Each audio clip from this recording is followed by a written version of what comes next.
Everybody ready? It's that time. I'm gonna call the meeting of Gilchrist County Board of County Commissioners to order. It is May the 19th, 2025. I've asked, our clerk of court, Todd Newton, to lead our prayer today, and I've asked, County Administrator Bobby Crosby to, lead us in the flag. So if you'll, silence your devices, we'll get the meeting started. Let us pray. Dear Heavenly Father, we just thank you for your presence. Lord, we just ask that as we conduct this meeting, Lord, that you will guide our thoughts, guide our words, guide our actions, that they may be pleasing to you. Lord, I just pray that that everything we do would benefit the citizens of Gilchrist County.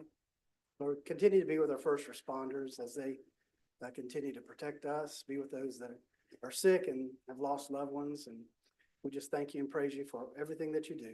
In Jesus' name we pray. Amen. Amen. Address the flag. I pledge allegiance to the flag of the United States of America and to the republic for which it stands, one nation, under God, indivisible, with liberty and justice for all.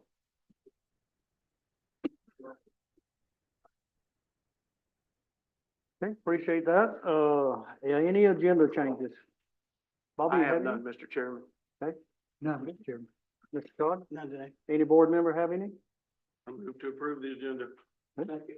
I have a motion by Commissioner Bill Martin and a second by Commissioner Thomas to approve the agenda as presented. Is there any more discussion? Hearing none, all in favor say aye. Aye. All opposed, same sign.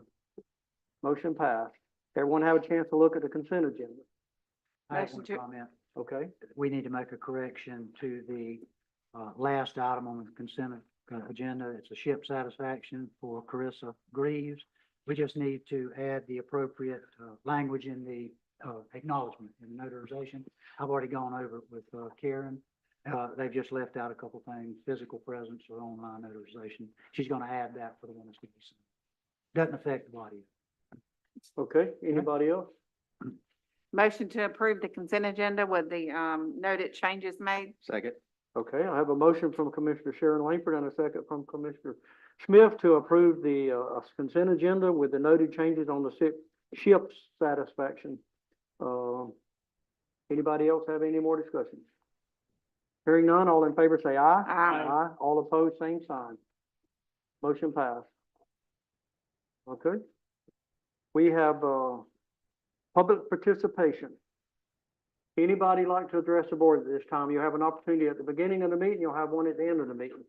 Anybody like to address the board or anything that's not on the agenda? Come up and state your name and we'll give you your turn. Yeah, hi, I'm Lee Sullivan Graham from Spring Ridge. And I'm here today to tell you how much we appreciate Spring Ridge, myself, Jim. And by the way, Jim was supposed to be here, but something came up, so he apologizes. I just want to let you know how sincerely we appreciate our roads. They did an awesome job. Todd Gray, and his project manager back there, Kevin Smith, great guy.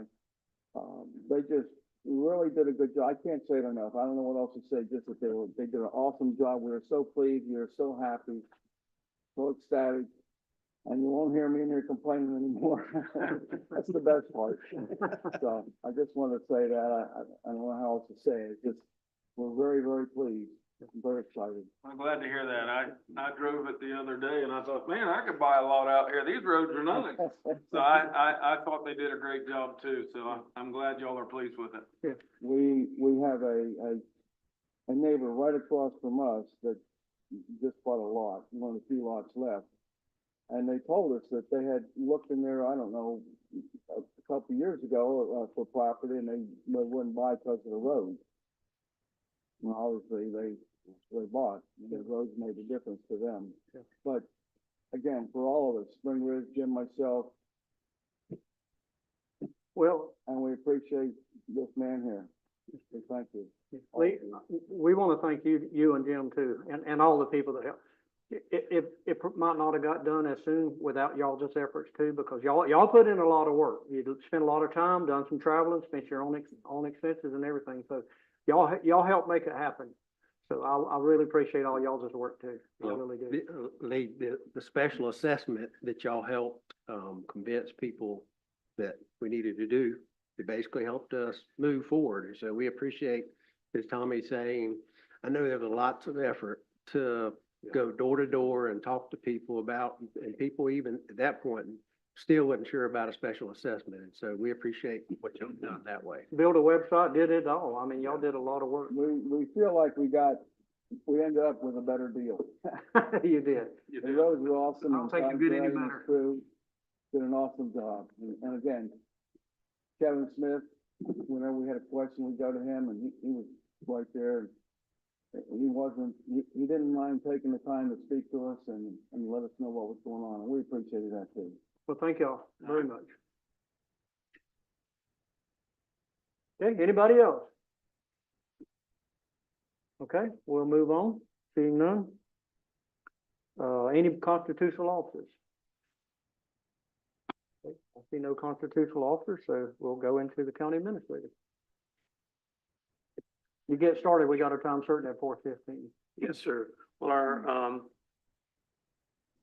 my first agenda item is the Swanee River Water Management District.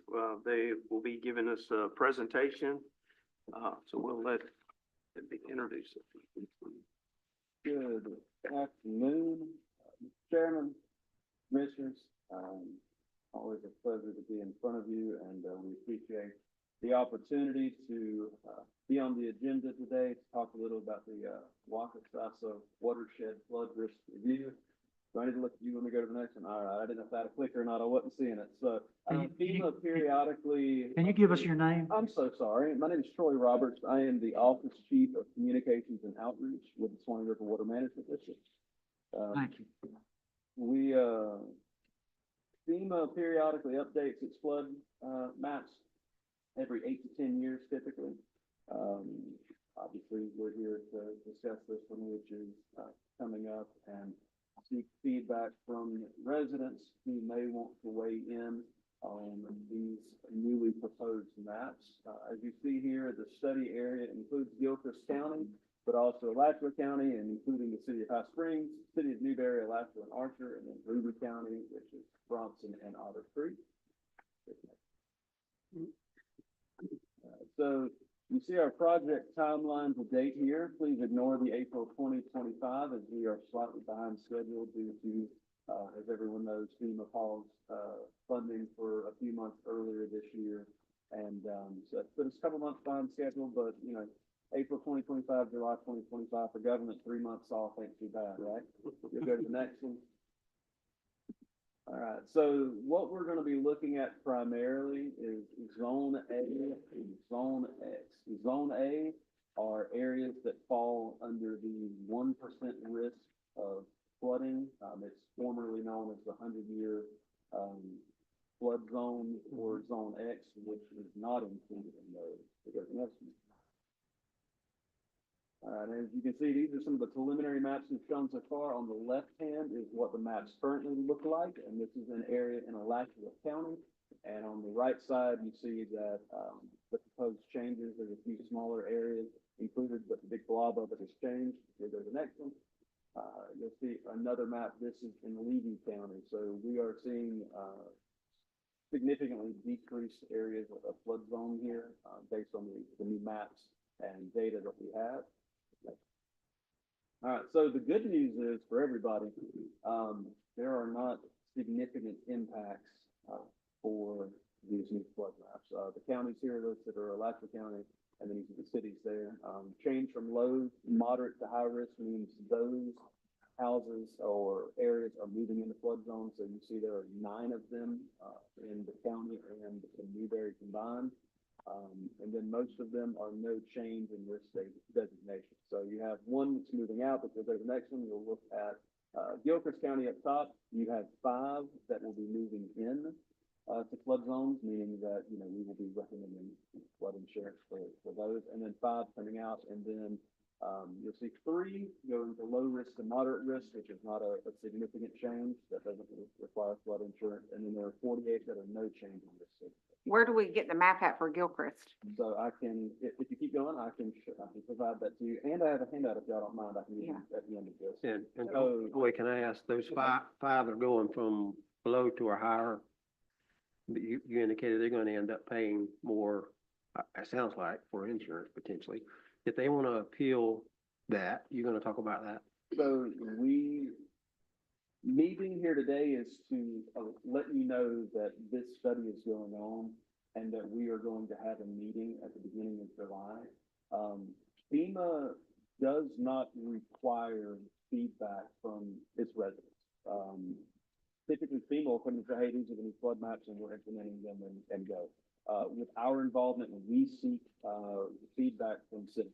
So we did the Santa Fe basin 2 years ago. Just to give you a little bit of background there, significant changes to that. A lot of people were being used in the flood zone.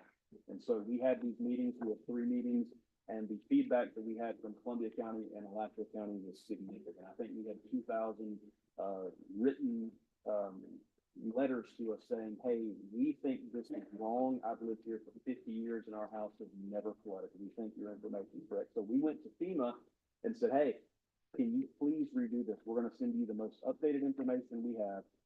Let's take a look at it again. Come to find out, we removed 80% of those because the information was wrong. And what I like to tell people is, I know a lot of people say, oh, my voice doesn't matter. Government's going to come in and do whatever. And, they're going to set these flood maps whether or not we like it. And that, to me, proves that's not the case. That feedback can change these maps. So what we're trying to do, and we have a virtual meeting room here. This is a link to it, and I'll provide you with a little handout as well. Y'all can go on there, go to that website at the bottom, and you can see the presentations, the flood report. You can actually look at all of the different maps that show where these locations are. We'll be sending out letters to those affected as well. So anybody who is potentially, either whether you're moving in, moving out, no change, we're going to be sending letters as well. We want everybody to know that this is, this is a potential change for them, and give them an opportunity to come and either voice a concern, or most of the time they don't come tell us thank you, but at least come and if they have a concern, they can tell us about it. We can talk with them. We can go back and look at it. And this is their opportunity to do this. Once maps go preliminary, the only way to make a change is to get an engineer to come out and study your property and then recommend a change to us. Obviously, there's a cost associated with this. So if people want to give us feedback, now's the time. The meeting information is here. It's going to be in Bronson on July 1st, 5 p.m. We are going to every community that you saw in there. We're going to every city council, town council, county commission meeting that we can to let them know about this. We'll be putting it on social media. We'll be using traditional media as well to inform residents. Again, we want this kind of feedback. It helps us in this process, and obviously make sure that, we're not moving anybody into flood zones that don't need to be there. Flood insurance is expensive. We understand that. In this day and age, every dollar, you can save is fantastic. And so we want to make sure that people aren't paying something that they do not need. So the 5 that look like they're increasing the risk, the district's already preliminarily kind of evaluated that they look like they're in that category.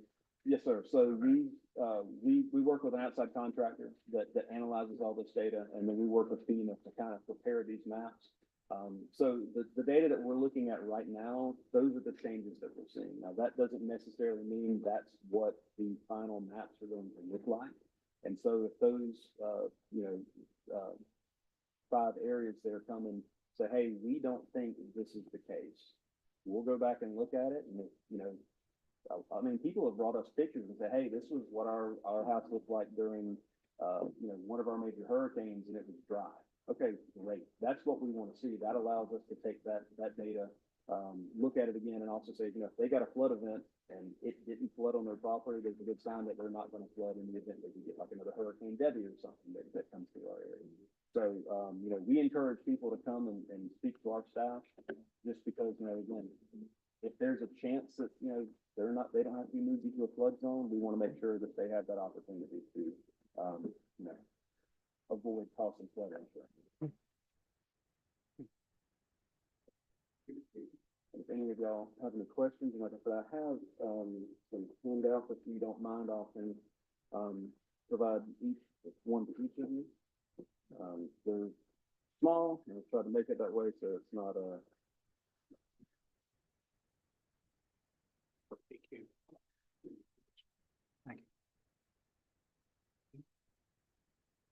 Thank you, sir. So this has all of the information, websites. Thank There's you. a QR code, you scan it on your phone, it'll take you directly to that virtual room that we have that provides. basically, if you are unable to attend that meeting, all that information is gonna be on that website. And so, you know, if you're unable to make, that meeting on July 1st, we have an opportunity that you can call, you can email us, you can write us a letter, and we'll still, you know, take a look at your property if you feel it has been added or changed in error. Okay, so the changes are not written in stone yet, they're just, these are what the newest data has showed? Yes, sir. But we, and like I said, this is the beginning stages of this. This is the meeting that people have an opportunity to provide that feedback. You know, once we get through this stage, the maps go preliminary, and after that, the only way to be able to change those is to have an engineer come out and study your property and say, it is not a flood risk. Then, but again, having an engineer come out and study your property is, I cannot imagine cheap. So this is the much more, cost-efficient way to voice your concern. The 5 you're taking out will probably give you a thank you, the other 5 probably won't. The one I you. want to say it'll balance out. Hopefully, the ones who are being moved in, you know, I mean, have a good, argument for not being in there. There you go. Unfortunately, you know, with development and the way property changes and stuff, you know, these flood maps are very fluid. But, you know, again, if there's anything we saw during the Santa Fe when, you know, these maps here are not the final product, and it took us a year to make those changes. To be able to actually see what that feedback looked like and how it changed the maps, but I mean, it was significant. It looks like the maps have gotten a lot more,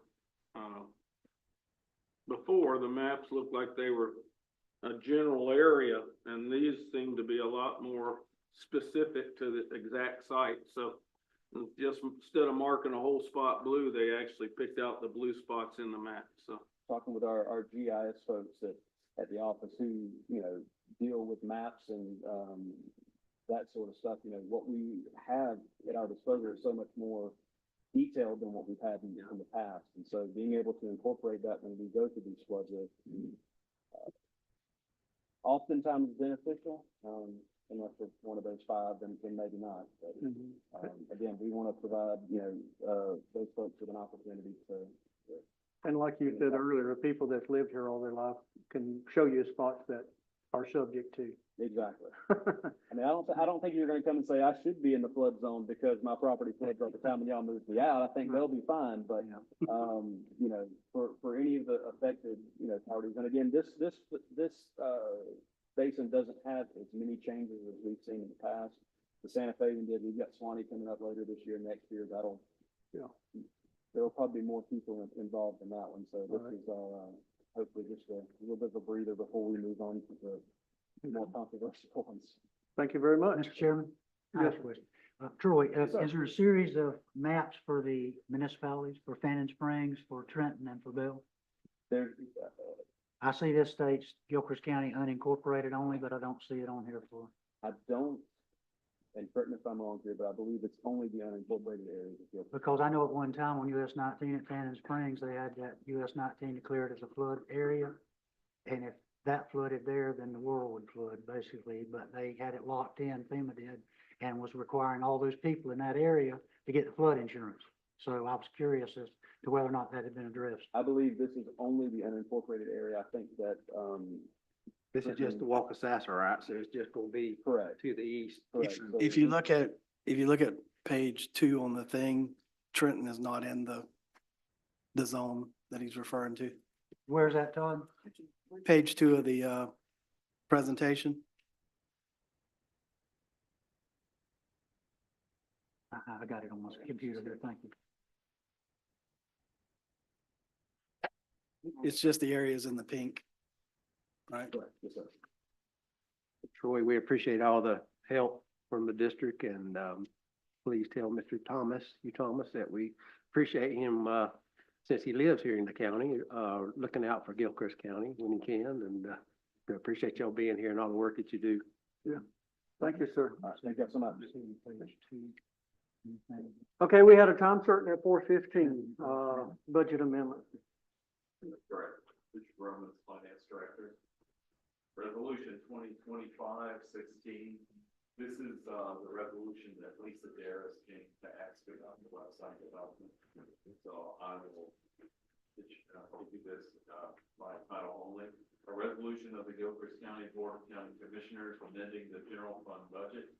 This amendment increases the budget for supervisor of elections expenditures for website development. Increased budget is recognized through the use of reserves and establishing an effective date. It's $9,700. I also have budget entry PE 25-004, and it's for $9,700. And I need to strike out the Spring Ridge paving project on there that I noted. That's incorrect, so I'm gonna black mark that. So it's supposed to be there. Motion to approve. Motion to approve. Okay, I'll second it.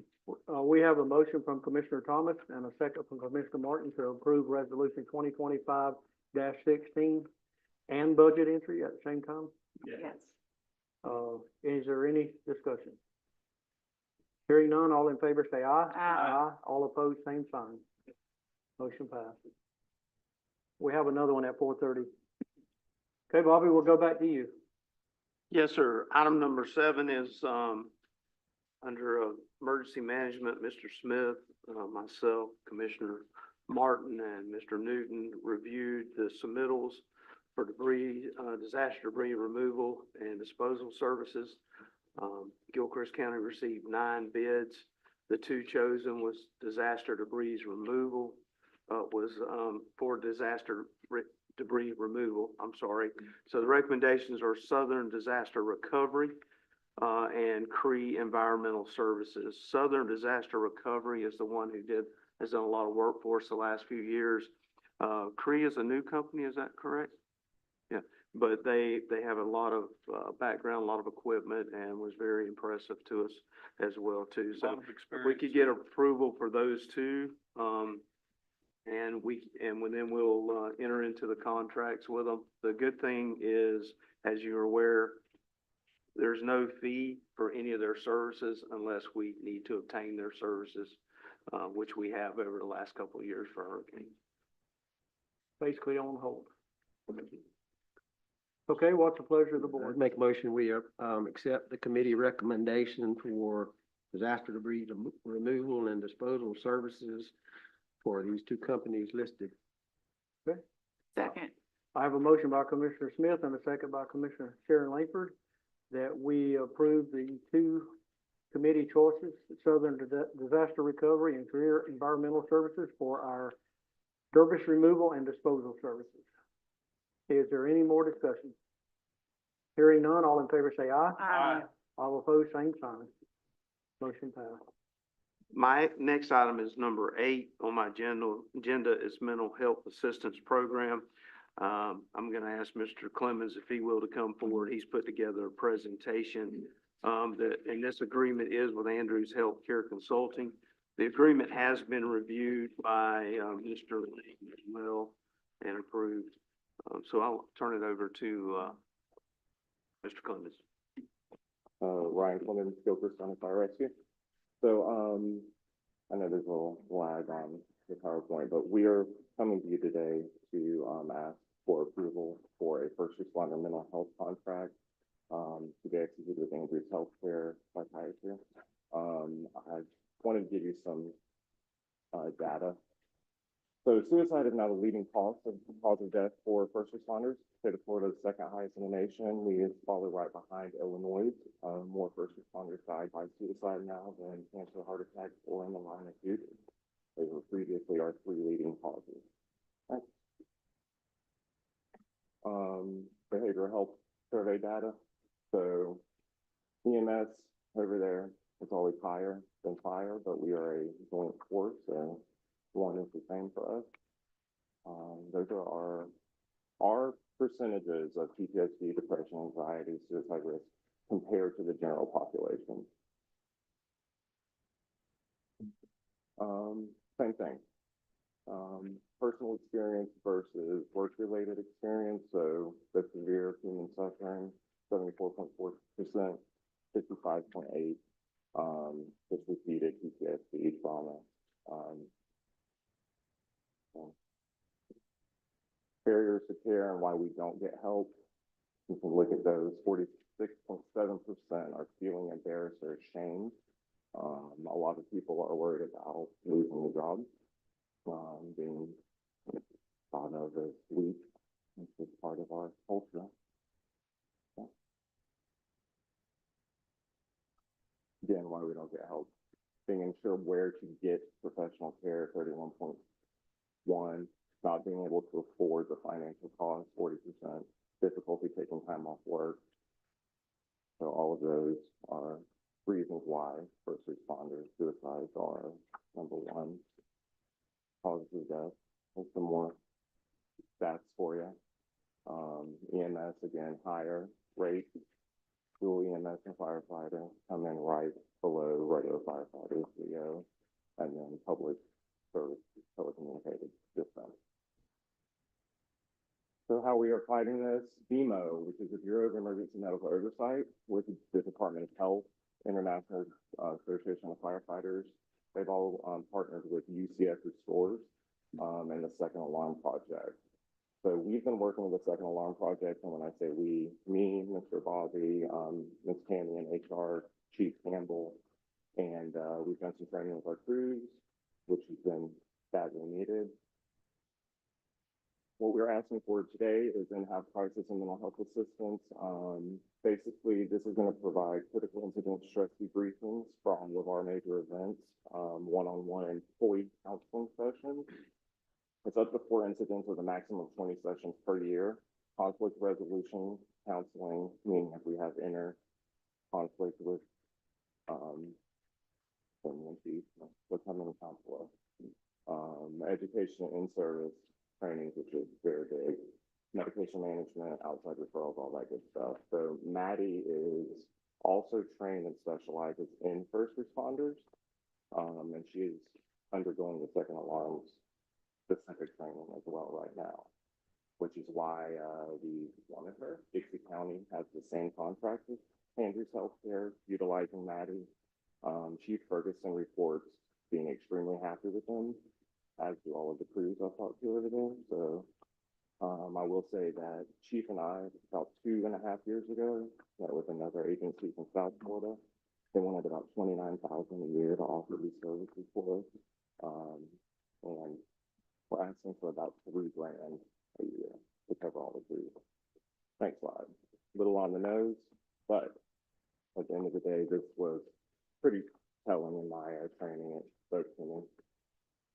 So we've got to care for people who are out there caring for us. Every department that I have encountered in these trainings have waited until they've had a suicide. They have lost someone before they've implemented it. I would love for Gilchrist County to be the very first rural county who is proactive and not reactive in this. PTSD and mental health injury, they're now protected and covered under workers' comp. And the money that we could save from just one of those claims would be more valuable than $3,000 a year. And we won't talk about the cost of the life. So, there's my soapbox. As Mr. Clemens just spoke about, we'll have about 30 employees, 28 to 30, I think it is listed. It's around $102 a year.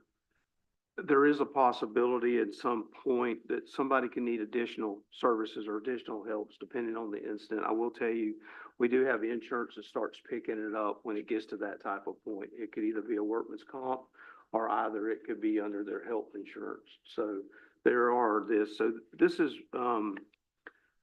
a great program from the standpoint of the initial effect of a situation. It gives somebody to talk to right up front initially, and a lot of times these situations can, you always want to take every situation serious, but just with that immediate initial help is tremendous. That could be 75% of what they need just by getting that help at that time. I'm not going to go into details, neither of these gentlemen here, but some of the stuff our men and women see out there, you probably can't even imagine what they see from day to day. I personally seen them praying and crying after certain events that they've had to run. So that's a lot of emotion. So we feel like this is just really a step in the right direction to looking out for our people, helping address. Like I said, they have a lot of trust. They talk amongst each other, but we just think it's time that we need to go a step forward to protect them. So that is one of the big reasons we have this here. And like I said, we can split this cost between fire and EMS and move forward with this if y'all will agree to moving forward and approving the contract. And I know Mr. Lang has reviewed it several times. I think he's okay with the contract as of right now. So, and I think maybe it's already been signed by Andrews, if I'm not mistaken. So. I agree. Many of the EMT kids are my former kids from school. I mean, I talked to several of them, and they see some things that young adults shouldn't have to probably look at sometimes. I know when they go to accidents and kids are involved, and then they go home with their own kids, it can be pretty stressing. So I think we ought to move forward and working some kind of agreement up with them. I don't know what our next step is, but if that, you just want to move forward with it? Really the next step is we've probably been, I don't know how many months we've been working on this. I don't even want to try to remember that. But it's really to the point now, we've got it to the point to where we just need this approval of the contract, enter into the contract, and once it's executed, then. And what's the cost of that contract again? Right around $3,000. Okay. It's $25.50 per quarter per employee. Bobby, would this include the sheriff's office as well, or? No. It can, but they'll need to reach out to Andrews and do their own. Okay. This would just be for EMS fire. All right, I move to move forward with the crisis mental health assistance program agreement. Second. Okay, I have a motion from Commissioner Martin and a second from Commissioner Thomas to move forward with the healthcare consulting mental health services contract. Thank you, Ryan, for getting this together. Yeah, do Now, appreciate it. is this in your budget? Is this in your budget? In the chief's budget? It is now. That's an easy way to do it. Chief Okay, will pay for it. so there's no budget transfer, no nothing like that, it's just Not at this time. not at this time, No. okay. Appreciate what you do, right? Yep. Thank you. Yeah, I have a cousin that, had a bad experience and he needed this. He didn't get what he needed, but he needed this. And he still has problems even today because he just didn't get what he needed. Thank y'all. Yep. And Okay, we have a motion and a second. it's a 1-year agreement. 1-year agreement? Yes, and it'll renew automatically at the end of each term for successive 1-year periods. In the event that something didn't work out like you wanted it to, but initially it's a 1-year contract. Okay, any more discussion? Hearing none, all in favor say aye. Aye. Aye, all opposed, same sign. Motion passed. Okay, we, have another time certain. Can you give us just a minute? I don't know, for 4:30? some reason we keep having issues with our video and we've got a presentation, so.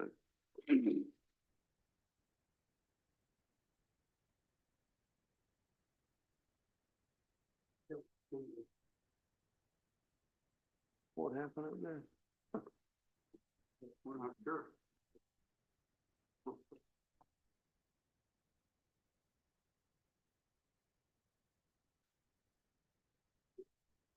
Got it up?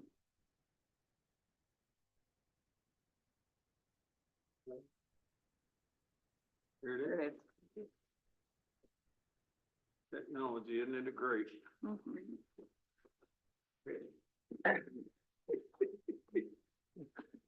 We've been talking about some time that we needed to, of course, expand our solid waste and recycling based on the volume that's coming in.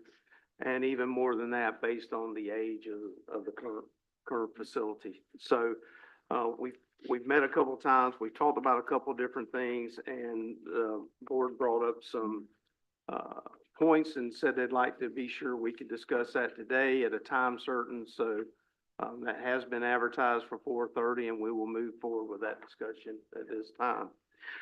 As far as, I just put together some points kind of based on the comments that we had in the last board meeting. So, that's where these points are basically coming from. The proposed property purchase is listed, the proposed property is listed at $399,000. We were asked to get an appraisal. The appraisal came out to $384,000. The location of this property adjoins the southern border of the current solid waste and animal control facility. The purpose, of course, for this is for the expansion of the current solid waste transfer facility. The site itself currently struggles to maintain handling of debris due to larger volumes based on population's increase since built in 1993. I didn't have it in the presentation, but I went back because I was curious. 1993 has our population at 10,447. I just received a report last week, and the estimate of the 2024 population was 20,233. That kind of gives you an idea of where our population is. The current facility is in need of some extensive repairs. The new site will be used for a transfer station. All materials dumped and processed will be hauled out of county to be disposed. As you know, everything that comes in now, we currently haul to New River, and that is the plans to continue to do that. The current 30-acre tract that we're on right now provides a location for solid waste and animal control. A large portion of this cannot be used since it was previously the old landfill. Now, that has been closed out according to all laws and regulations, so that part's closed, but you still can't use that land. There was a question about what if we created maybe two locations? We had a second location, one just real similar to Bell. We went through and worked on some of the potential cost. You're probably looking for the building and infrastructure, which includes office, tipping floor scales, recycling, trash bins, environmental storage, tires, construction material, paving, and et cetera, of around $4 million.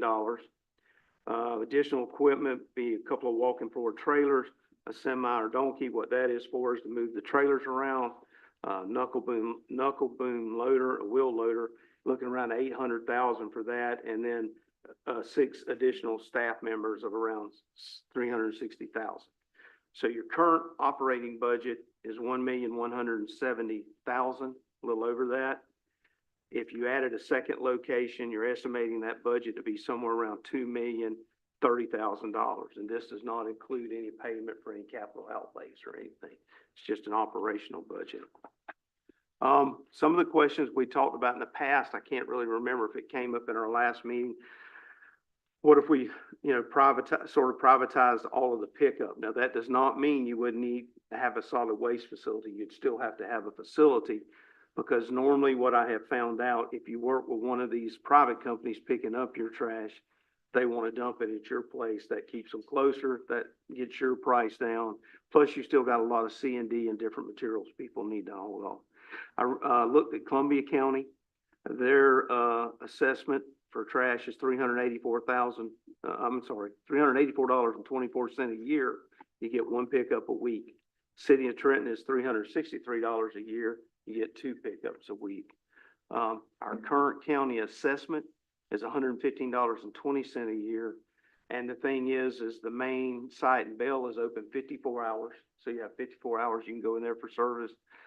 Northeast 47 and Southeast 70 is 40 hours. Cruz and Donnie is 28 hours. So, I know one of the things last time, if you remember, when we switched from just having them out there 24 hours, you come anytime, our first hourly, layout, people, it didn't work well for people because they needed to bring their trash more often. So we sort of changed those days and changed it around and spread it out. And it worked very well for quite a while. So basically, if you did go to two sites, you're looking at about an additional $860,000 a year, rough number. Some of the concerns I think we spoke about in the last meeting people brought up was noise. The noise level should not increase. Basically, the operations would stay the same. We're doing the same type of operations for their buffering. That's what they was talking about, buffering. You know, if we did move forward with this property, I would recommend that the board requires a minimum 50-foot buffer on all property boundaries that are joining with other property owners, so that there'll always be a minimum of a maintained 50-foot buffer. Another I heard was possible ingress egress. There are some people who come in off a tent. They wouldn't be able to get into their home when that front side floods. I think they use part of the back side now, and that we would set that up and be sure that we allowed an ingress egress to adjoining property owners that needed it any time their property was flooded, so they couldn't access their home. There would be no reason not to do that. We talked about traffic. Traffic will only increase as the population increases and the volume of trash increases. The reason we say that, that's where everybody's coming right now. As population increase, of course, that could increase. Mr. Rush did do a brief survey. Most customers do not arrive until 8:30 or after. So they've kind of learned when the school's busy, and it sort of slows around school release time and then picks up again. Just a few numbers. Basically in June 1st of 2016 to May 31st of 2017, which is 11 months, you had roughly 4,426 sales counts. That's what comes across the scales. And that was roughly $114,540. In January the 1st, 2024, December 31st, 2024, 12-month period, you had roughly you had 8,926 people come across the scales with an increase of 280 to 284, almost 285,000. So it's doubled. Yes, sir. So you can see your sales increased 102%, roughly 101. The collection, of course, that went to 140, almost 149% increase. The next slide is really a property overview of the property that is the acreage that we're looking to purchase or considering purchase. The next is, we had mentioned the 47 site. I just wanted to put it up so you can kind of see the size. It's a 6-acre site is what it is. So that's the size of your property on 47. And then, of course, I just have a picture of your current site, which has got animal control and solid waste on it as well. So I'm sure there may be some more questions. There may be some more things we need to try to address. Mr. Rush is here as well today as far as addressing operation. But hopefully we covered most of the questions or concerns that have been brought up. And so at this point, that ends that discussion, but be happy to answer any questions on the discussion if there are any. And we'll. I do, mister. How long I know we haul our garbage in and dump it on the floor and haul it out. How long does the garbage set before it's removed? I'm going to have to defer that question to Mr. Rush. Solid waste, it's probably not there any longer than a couple days. So, Today we loaded out 3 semis and we hauled 2 off. And we have one sitting there to be hauled off in the morning. And, so one of those is probably from Saturday. so it's not like they stockpiling it and it goes to rotten and Correct. smell. No, we have 3 semi trailers and as soon as we get them full, we get them gone, just like that. There's been one question about the smell and stuff Yeah, like that. it's, I don't see it smelling no worse than it does now, and No, I've been there and I don't get the smell. when you dump a compactor, that compactor stinks and it's scooped right up in that trailer, packed away, and, it goes away pretty quickly. That's one time you smell anything, it's not bad.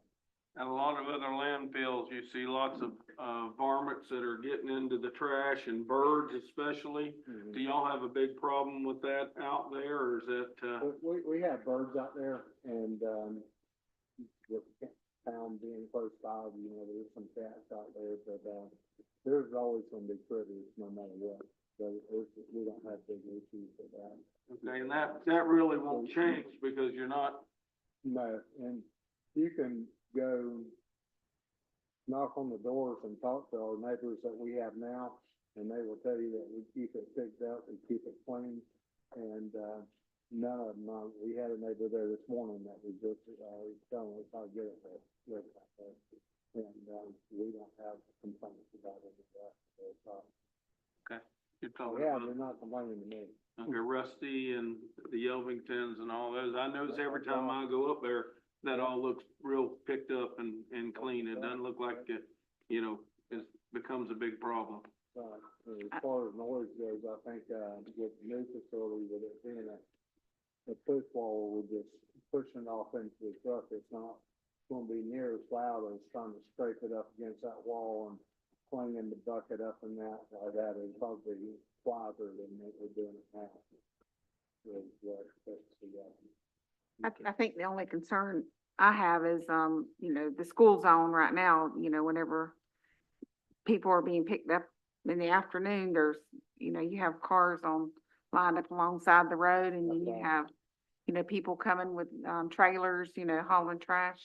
And I know we're gonna get, our population's gonna get even, bigger, throughout the years.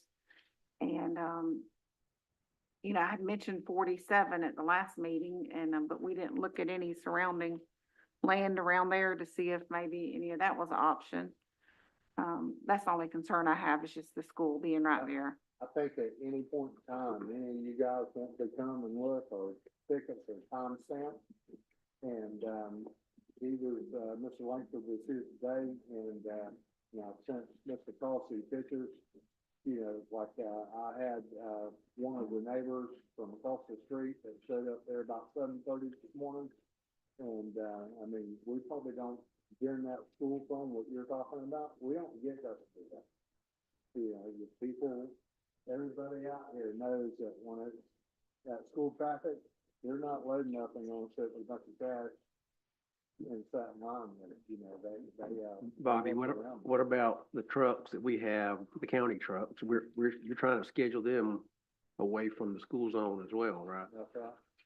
Between 7:30 and 9 o'clock, you had 3 customers this morning. Exactly. And then they start coming in after that. Yeah, it picked up. But at that time, we have our trucks, open our boxes and we're cleaning stuff up. We're getting it packed off, ready to ride out.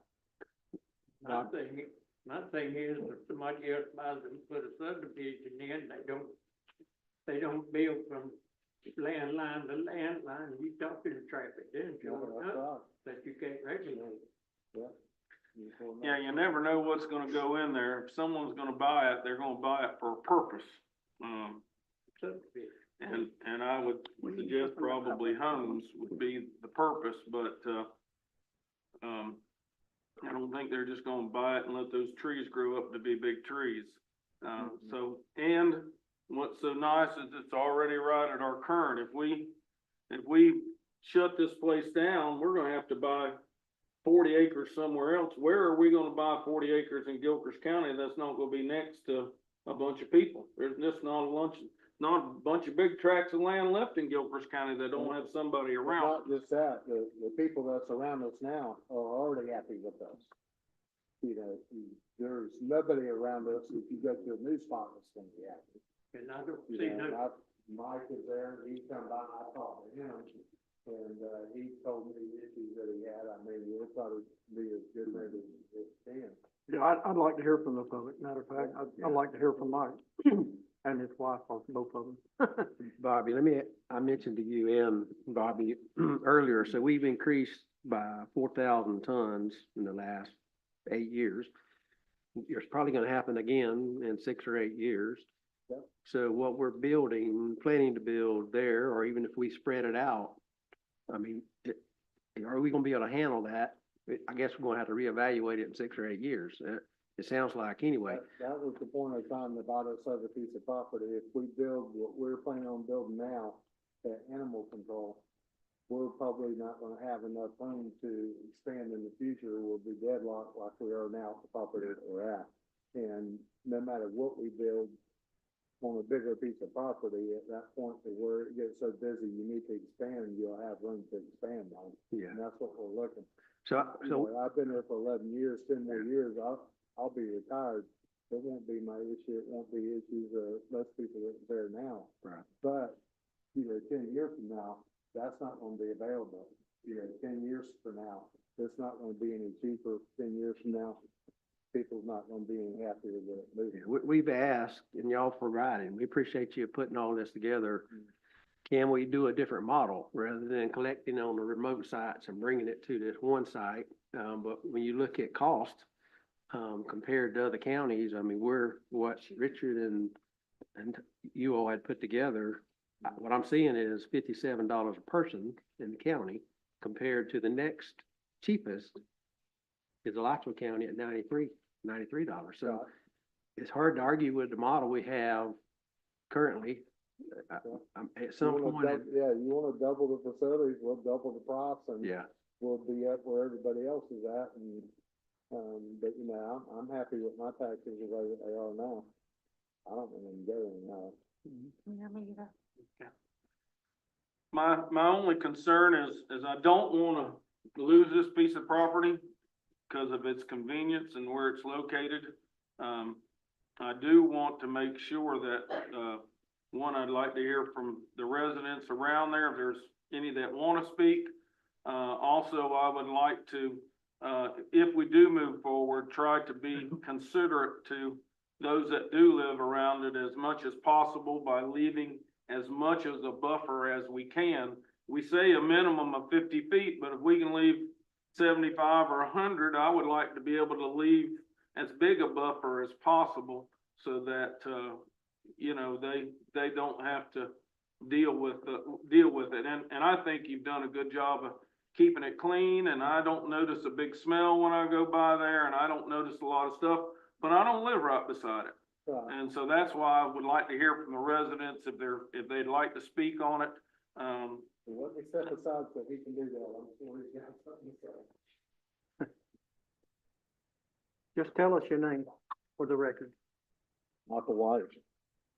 Our biggest concern is, I mean, we bought this property and put a place on it, you know, knowing that this facility was in the front, but we're a half a mile from where it was at. Okay, with what y'all got proposed, you're putting it right out my front window. Okay, that's a big old monstrosity building or whatever. It don't matter how much buffer you put there, the noise is gonna be more than what I'm hearing now because it's right out my front window. Okay, there's got to be some other options that we can look at. I know y'all went over quite a bit, but had I known that this might have been coming about, I wouldn't have done that. And for somebody to put a subdivision back there, I don't feel like they're gonna do that. The cost of building a subdivision on that 48 acres would be astronomical because you're gonna have to pave all the way in there, pave roads, all that. I just don't feel like they would do that.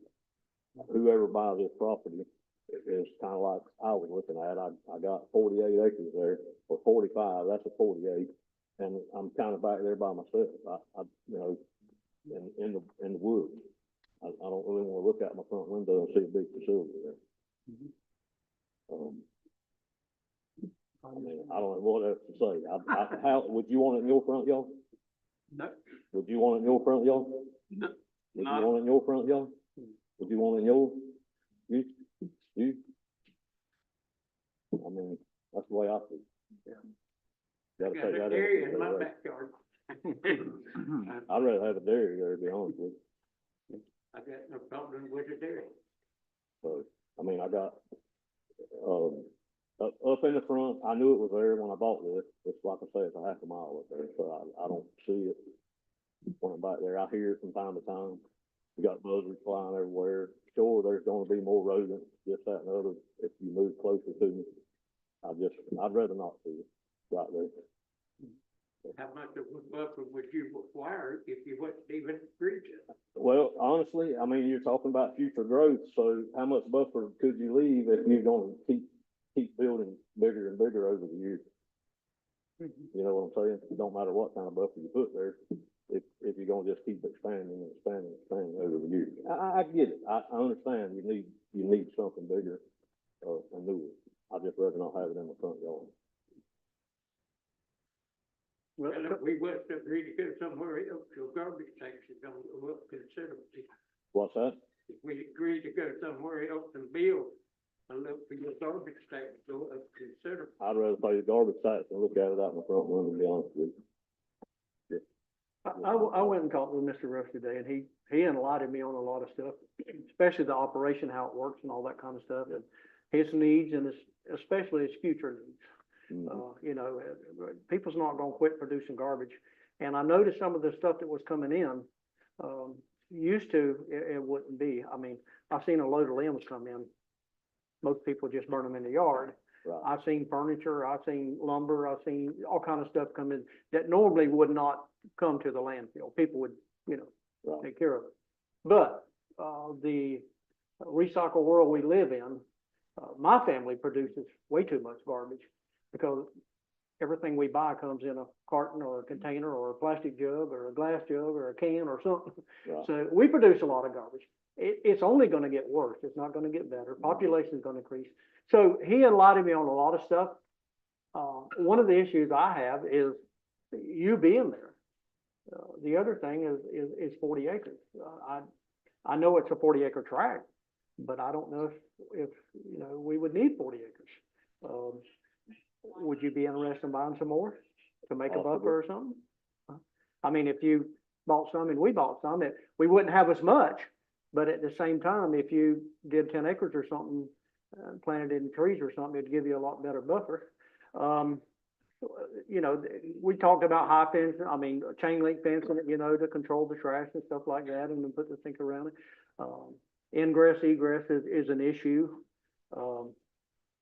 I almost have to agree with him. The facility that we're gonna build, about 9 or 10 acres, we're gonna outgrow it. There's no doubt in my mind we're gonna outgrow it. I looked at the old building up there. It's probably not repairable without putting a whole lot of money in it. And if we go put a whole lot of money in that, we haven't solved our growth issue. We've only put a Band-Aid on what we got. So I've looked at the 47 site, 6 acres, the Walker-Sassy sites, not quite 6 acres, 5 acres or something. I talked to Mr. Rush about that. If we did another site, which I'd almost be in favor of because we're hauling trash from Walker-Sassy all the way to Bell to process it and then haul it to New River. But if you figure the cost, the employees, the facilities, the architect, the engineer, you're just driving that cost right back up, and it's probably not profitable to do it. I don't know how to solve your problem though, hearing you talk and your wife talk. I don't know how to solve your problem if we did do it there, other than a buffer or you buying 10 acres and planting it in, you know, something that would keep you from It's seeing. planting pines now, but I mean, you know Lots how of things to say. pines grow. I mean, it's gonna be a few years. Anything you plant, there's gonna be a few years. And anywhere we go, I mean, I looked at some other properties, but we're gonna have people issues, we're gonna have opposition, no matter where we go. The neighbors, as Mr. Rush pointed out, the neighbors we have now are not complaining, they seem to be pretty happy. I don't have no problem with the way it is right now. Right, but, and there again, I'm like you, I don't want it in my front yard. Nobody wants it in their front yard. Mhm. You didn't know it was coming, we didn't know it was coming. If we can work something out, I would be for it, but I really struggle with doing it. First of all, the amount of land, that's a lot of money. And we don't need 40 acres. We might one day, but we don't now, Right. and we won't 10 years from now, but that's my issues right there. And I do sympathize with you, I definitely do. My thing is, why we wanna buy it, we need to work with this board, if we own it, we put up the buffer we want, we can deed it non-buildable. Well, what I'm saying is it's 40 acres and we don't need that, so we can leave a big buffer there already. He doesn't have to buy it. We're gonna leave it in pine trees. Now, I don't know I don't have a crystal ball and can tell you what's gonna happen in 8 or 10 years. It's probably gonna expand, but even if it does expand, that doesn't mean we've gotta move closer to his property. This is 48 acres. That's a lot of room to put whatever we need to for at least my lifetime and, you know, so I know the cost of moving it to a new place is going to be astronomical. And can we find a place to put it where you're not gonna have more residents that are upset about it and all of that, where hopefully we could put in a big enough buffer that he, you know, I know he's gonna hear it probably more, but I think the buffer, we can leave a big enough a buffer that when those trees get 4 or 5 years on them, he won't know it's there until they grow a lot bigger, and maybe by that time, who knows what'll. He'll probably hear more equipment noise and truck noise, but the way they do it now, they dump it and they take that big loader and they crush it up against that wall and pick it up and dump it. I think the new design is to make Push it a off the shelf wall. up there and they just push it off and it falls in the trailer. Of course, they pack it and do all kinds, so there's gonna be some noise. There's noise now. It'll be closer to your house. And just, But I wanna work with you. Let me ask y'all this. Are y'all abandoning the old site and building a new site, or are you gonna run this site and build a new site? I mean, what I'm hearing is the cost of building 2 separate sites. Well, I think Mr. Russ would address that, because I asked him the same question. Let him tell us what's going on. I think, answer to that, for the scale houses now, we're gonna make that bag kitchen garbage right there, so that is just from scale.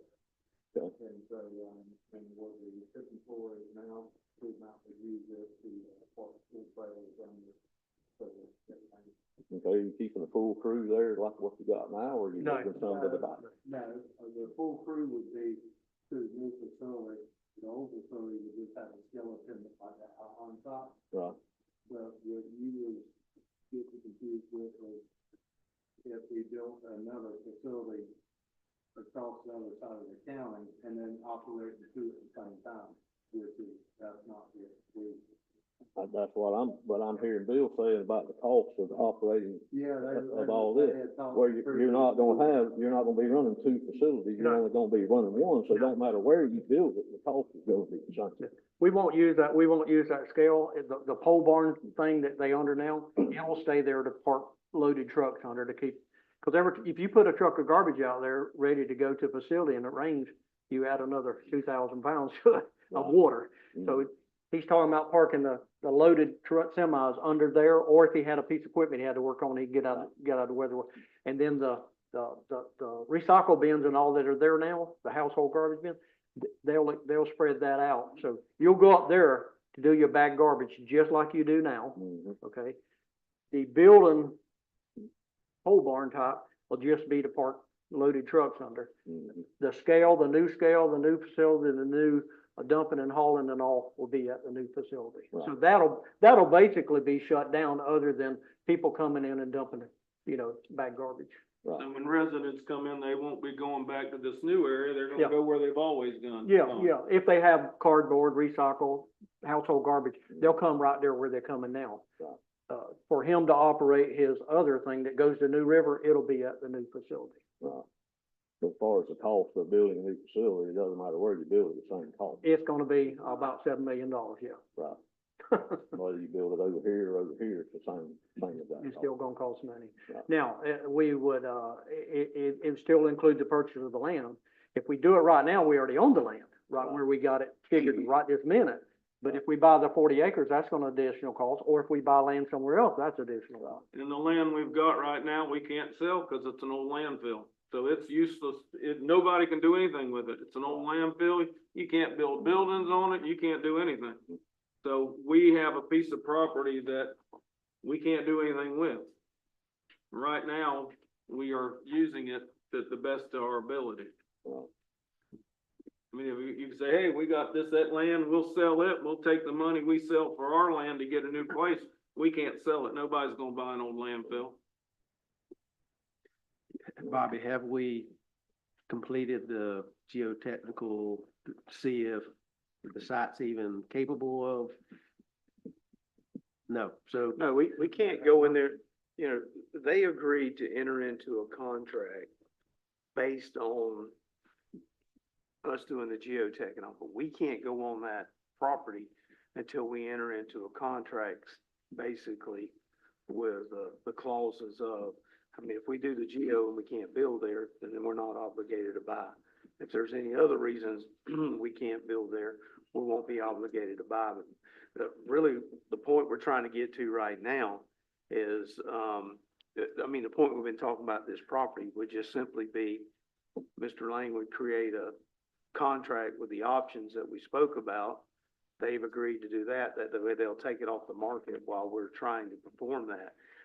So, I mean, I don't know if they would be or not be, could be a reason we couldn't build there, everything may be fine there. Till they do the geo, we won't know that, but they're not gonna allow us to do the geo on there until we actually have some type of contract, because the other thing, they want us to take the liability for anybody being out there. We need to have a contract to enter into that process and make sure we have all the proper documentation.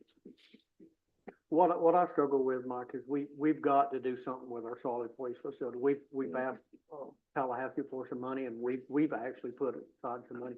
So we gotta do something. The question is, where are we gonna do it? Right.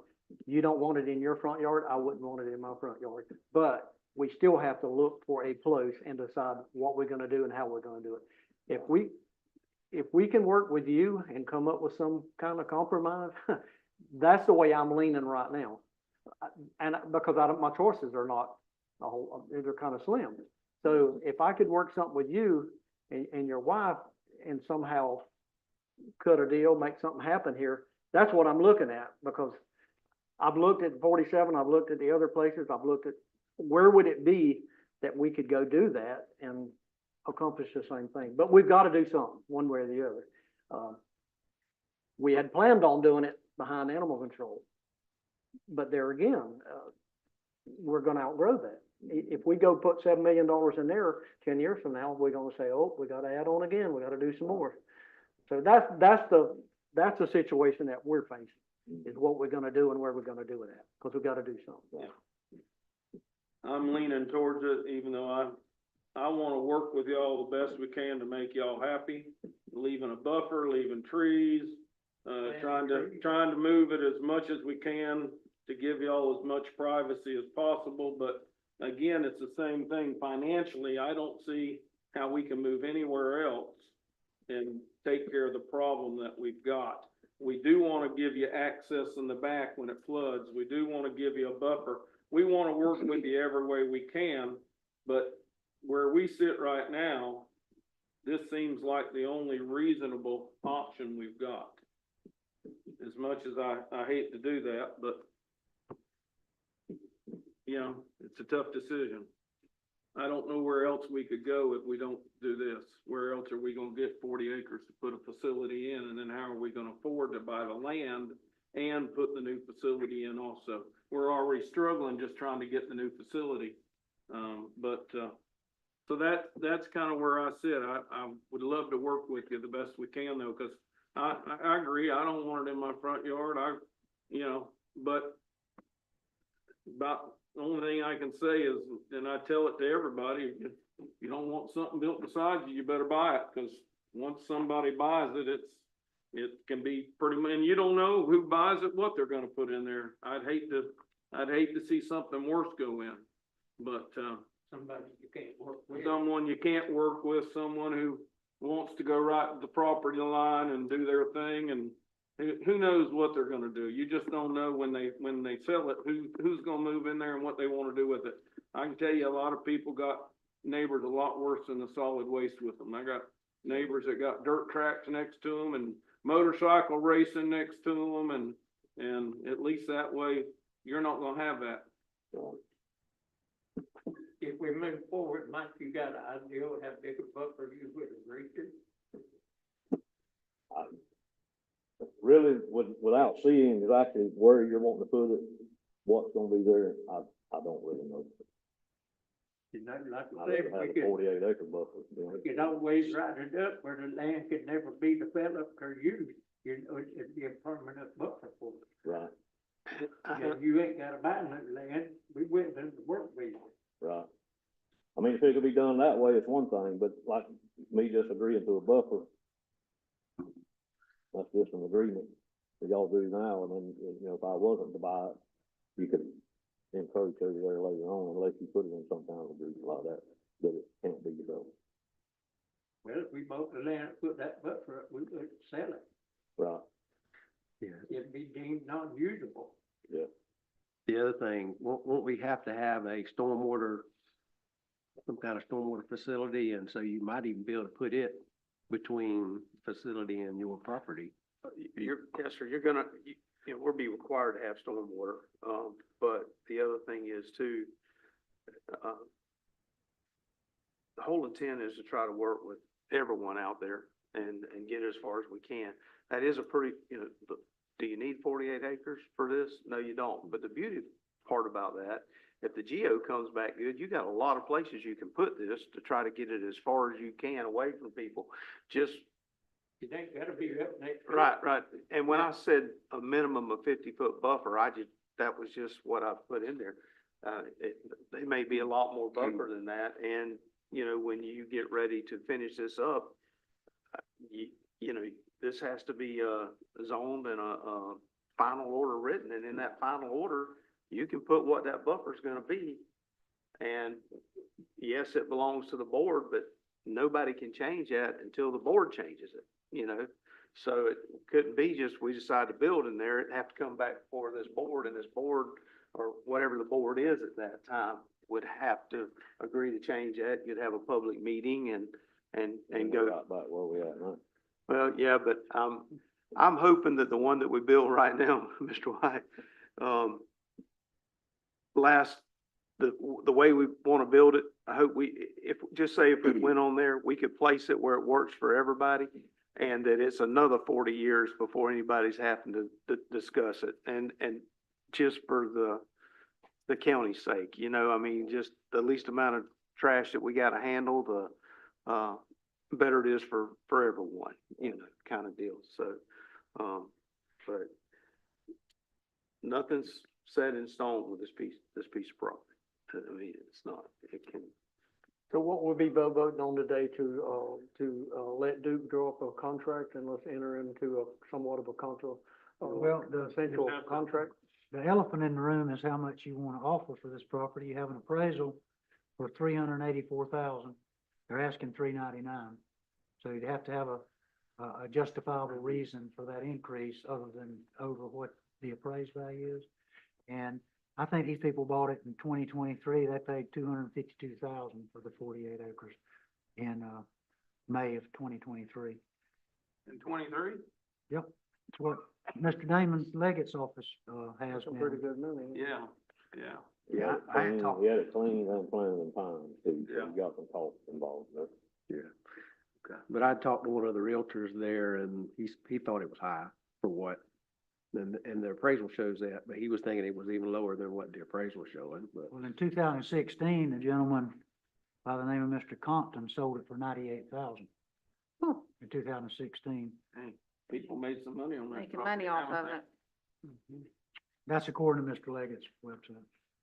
But that's what you have to decide if you want to offer the asking price, the appraisal price, or some other price. But But then again, if you're, that's up to you. If you're trying to acquire the property and are asking that price, that's a decision that y'all have to make as to what to offer. If you did whatever number you give me, yes, as I told you at the last meeting, the purchase has to serve a public purpose. We have to have an appraisal, which we have. We have to do an option contract with the price that you want to offer. You have to give me the term of the offer, how long you want that option to last. Is it 90 days, 120 days, 6 months? And then we'd have to have once we do the GO, we'd have to have a public meeting for final approval of that sale. That's the way that works. But a standard real estate contract, the seller normally pays seller's closing costs of documentary stamps and title insurance. If we did any financing, we'd have to pay any costs relevant to the financing, or if none, we would be responsible then for just recording our deed, and that's minimal, above what the purchase price would be. But they're normally required to pay title insurance and doc stamps on the purchase price. That's customary. It's not set in stone. Mhm. Well, I do know also that the statute does provide that, the board can ask somebody to negotiate on behalf of the board, so that you're not actually stating in the public, this is how much we're willing to pay. Kind of showing all your cards. I mean, the statute does give you some protection as far as that goes. So that you're not, basically telling the world that's gonna hit the newspaper, this is how much we're gonna pay. I've never been much of a believer in that because of the fact you have to have a transcriptionist come in here, have a closed door meeting, do your negotiation, if they're willing to negotiate. They didn't know they were selling it to us, and they might say, that's our offer and that's fine, that's fine. We could do that, but we have to advertise it, have someone come in here, make a transcript of it. It's called a shade meeting.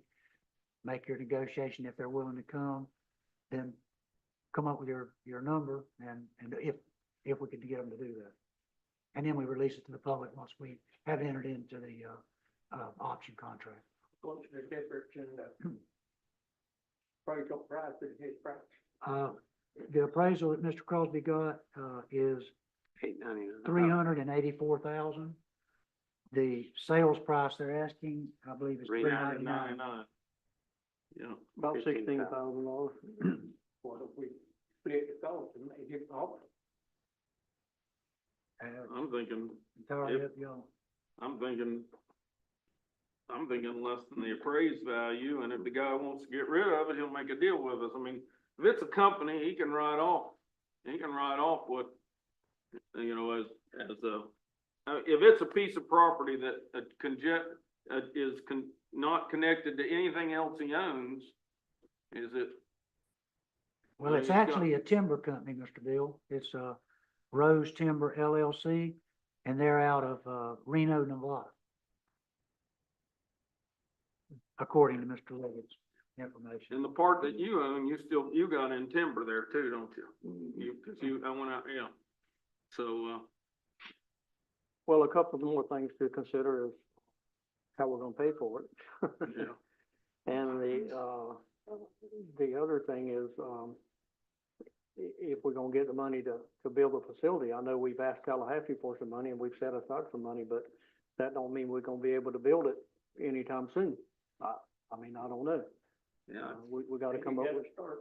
You gotta start somewhere, I understand that, but, if we don't get the money from Tallahassee, we can't build a facility we got designed. Well, what goes up on the value of this thing, if we bought it and in 5 years we decided not to build there, we could sell that and buy us a brand new spot, couldn't we?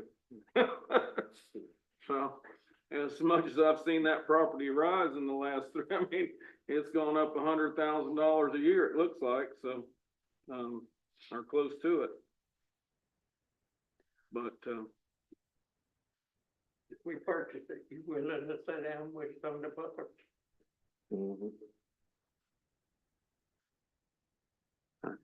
yeah, I would like to. And be happy, I hope. Depends on our conversation. Yeah. He can make you happy or unhappy. As far as an offer, if y'all are going that way and you want to get to it, I mean, I did do a little checking around. If you want to make an offer, I think probably about $7,500 an acre. you don't really have timber value there yet because the timber's not that big, but you Right. could have some timber value there eventually. So just doing a little check and talking to some people that I know that do some of this kind of stuff. So you, A we few can other make a counties. motion to move forward with negotiations? If you do, right, I mean, Duke's gotta have an offer to go in the contract, so that Yeah, if offer you has wanna to be tie 'em submitted up first. and they agree to what you wanna offer, their hands are gonna be tied for the term that you tell me to put in there, so that we have time to do the geotechnical and, our due diligence on whether we want to go through with it. But it binds them. Also need to give me a number for the option amount. And my advice is less is more, but on their side, their attorney probably say more is best, you know what I'm saying? So we have to have that number as well. Is it 40 acres or 48 acres? It's 48. 48. 48.06 according to Damon's website. How long would the geo take? Oh, okay, that's pretty soon. I was thinking months, but. Well, I would probably ask for about 90 days to 6 months, 360. because you never know what, you do that, you might have to do something, go back, do something else. What So about gopher tortoises? Does that cause a problem or? Yeah, it could. what they're out that there. might be a reason will. you didn't want to buy it, if you get in there and find a bunch of gophers. Go out and look, you probably won't. There's a lot of them out there. What is Right. it, $5,000 a gopher? So about 30. So we're gonna have to relocate all of them? That is But going it's to getting to add the up. point, is it cheaper to pay the fine or get rid of the gophers?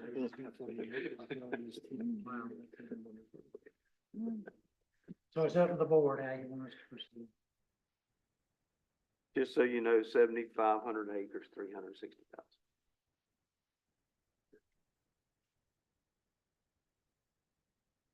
Well, I would make a motion to move forward with purchasing the land. I don't know exactly what everybody wants to, but we have to come up with a price. You do. And I would like it also to show that we will work with, the White family as closely as we can to get something reasonable so that, Or your motion could also include what the clerk had said. We could have a shade meeting and see if we could get them to come in. I don't know if that would delay the process or, you know. That's another option. and we do have to get it at the best price we can because it's all, like I said, we don't have the money right now to build the facility, so, Would this all come out of general, Todd? Well, the discussion, the first time we talked about this was to utilize the funds that have already been set aside for the solid waste project. The board had And hold off already, on building for a while, or that? well, the board had already basically designated $3.5 million. So it would be basically taking part of that $3.5 million to purchase the land.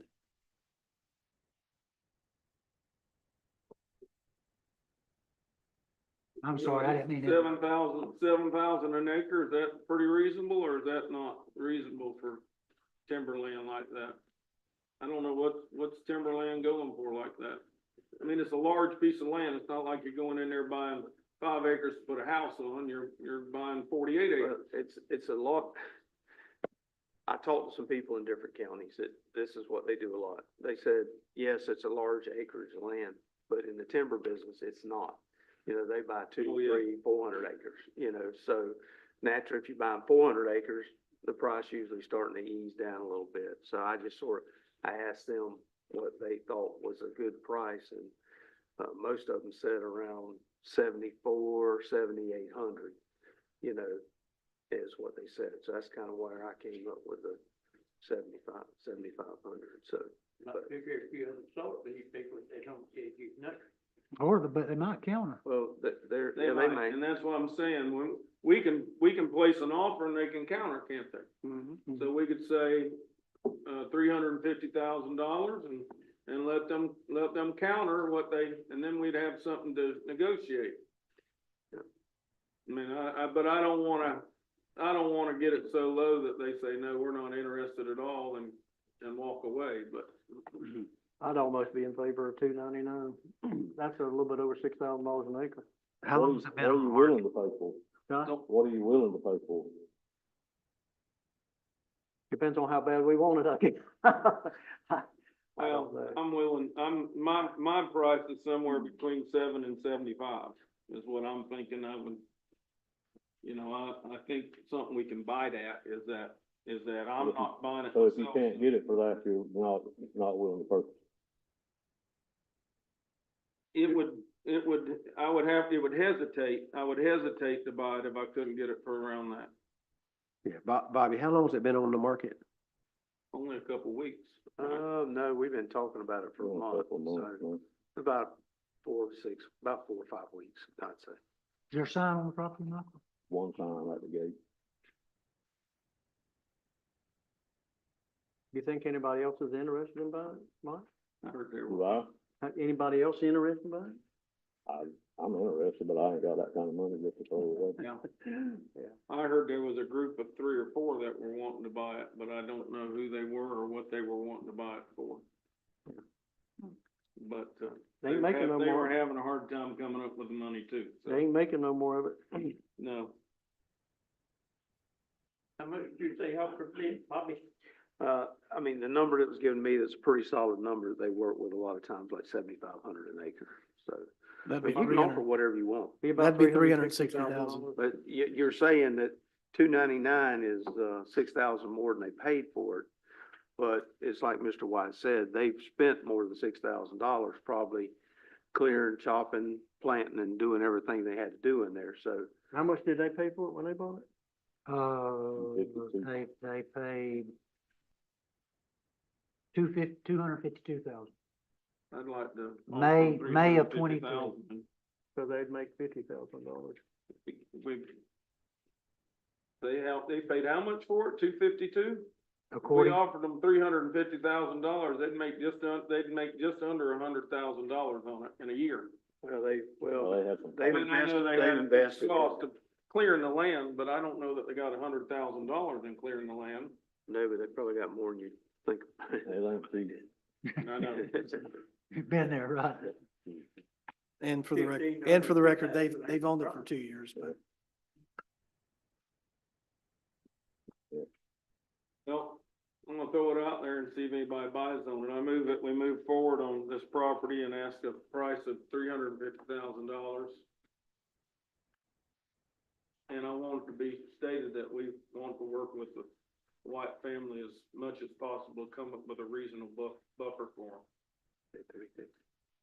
350 is what you said. 350,000. How much is that, 72.91. Yeah, 72. That ain't 300 less than what Bobby paid. I agree. Take it. I just kind of gave you what I had, did some research on, so that, Well, The rest is up to y'all. I think that's a good offer that they at least will come back and make a counter with anyway. So in the event he counters, what are you willing to pay? Well, that's, Or you don't want to say that? and that'll I have to think- come back here again yeah. and do all this over. Yeah, and I don't think it would be wise for us to say that in a public meeting, That's right. No, honestly. because I don't know, but, that's my, I don't either, but I thought I'd ask. that's my current offer, so. That's our top dollar. Yeah. As far as lawyers are concerned. Yeah. But we'll end it negotiate too, right? No, that's No. our top dollar. Okay, I have a motion on the floor by Right. Commissioner Martin and a second by Thank you, Commissioner Mike. Thomas to, move forward with the, purchase of the property for solid waste. The motion includes a stipulation of, working with the White family to do as much as possible to make them happy with a buffer or whatever it'll take. And the offer to the real estate company is, or the owner is $350,000. Did I get that right? You got that right, but one thing we need to determine is, what kind of option money do you want to pay down in the option? You won't get that back. It will be utilized against the purchase price if you go forward with exercising your option. But if you choose not to, they're taking it off the market, so you gotta come up with a number to put in there. Your attorney says less is more. Less option money you have to put down, whatever you think is reasonable to bind the option contract. What is it, usually about 10%? Well, 10% would be 35,000, and 5%. 5%, so you're talking $15,000? That's 15 also to 20,000? 15, 20, that's discretionary with the board. 15,000? Always go low. We'll work to lower that number as much as we can. Okay. So I'll add on to that motion that we add a $15,000, holding fee. And you need a time period. That's Correct. correct. That's correct, Darryl. Hmm, Time I period. gotta add more to this motion. You're Well, it's making a this great- motion it's a great long now. motion. I'm gonna add an easy thing here. We're gonna get Karen Bryan to read it all back here. Okay.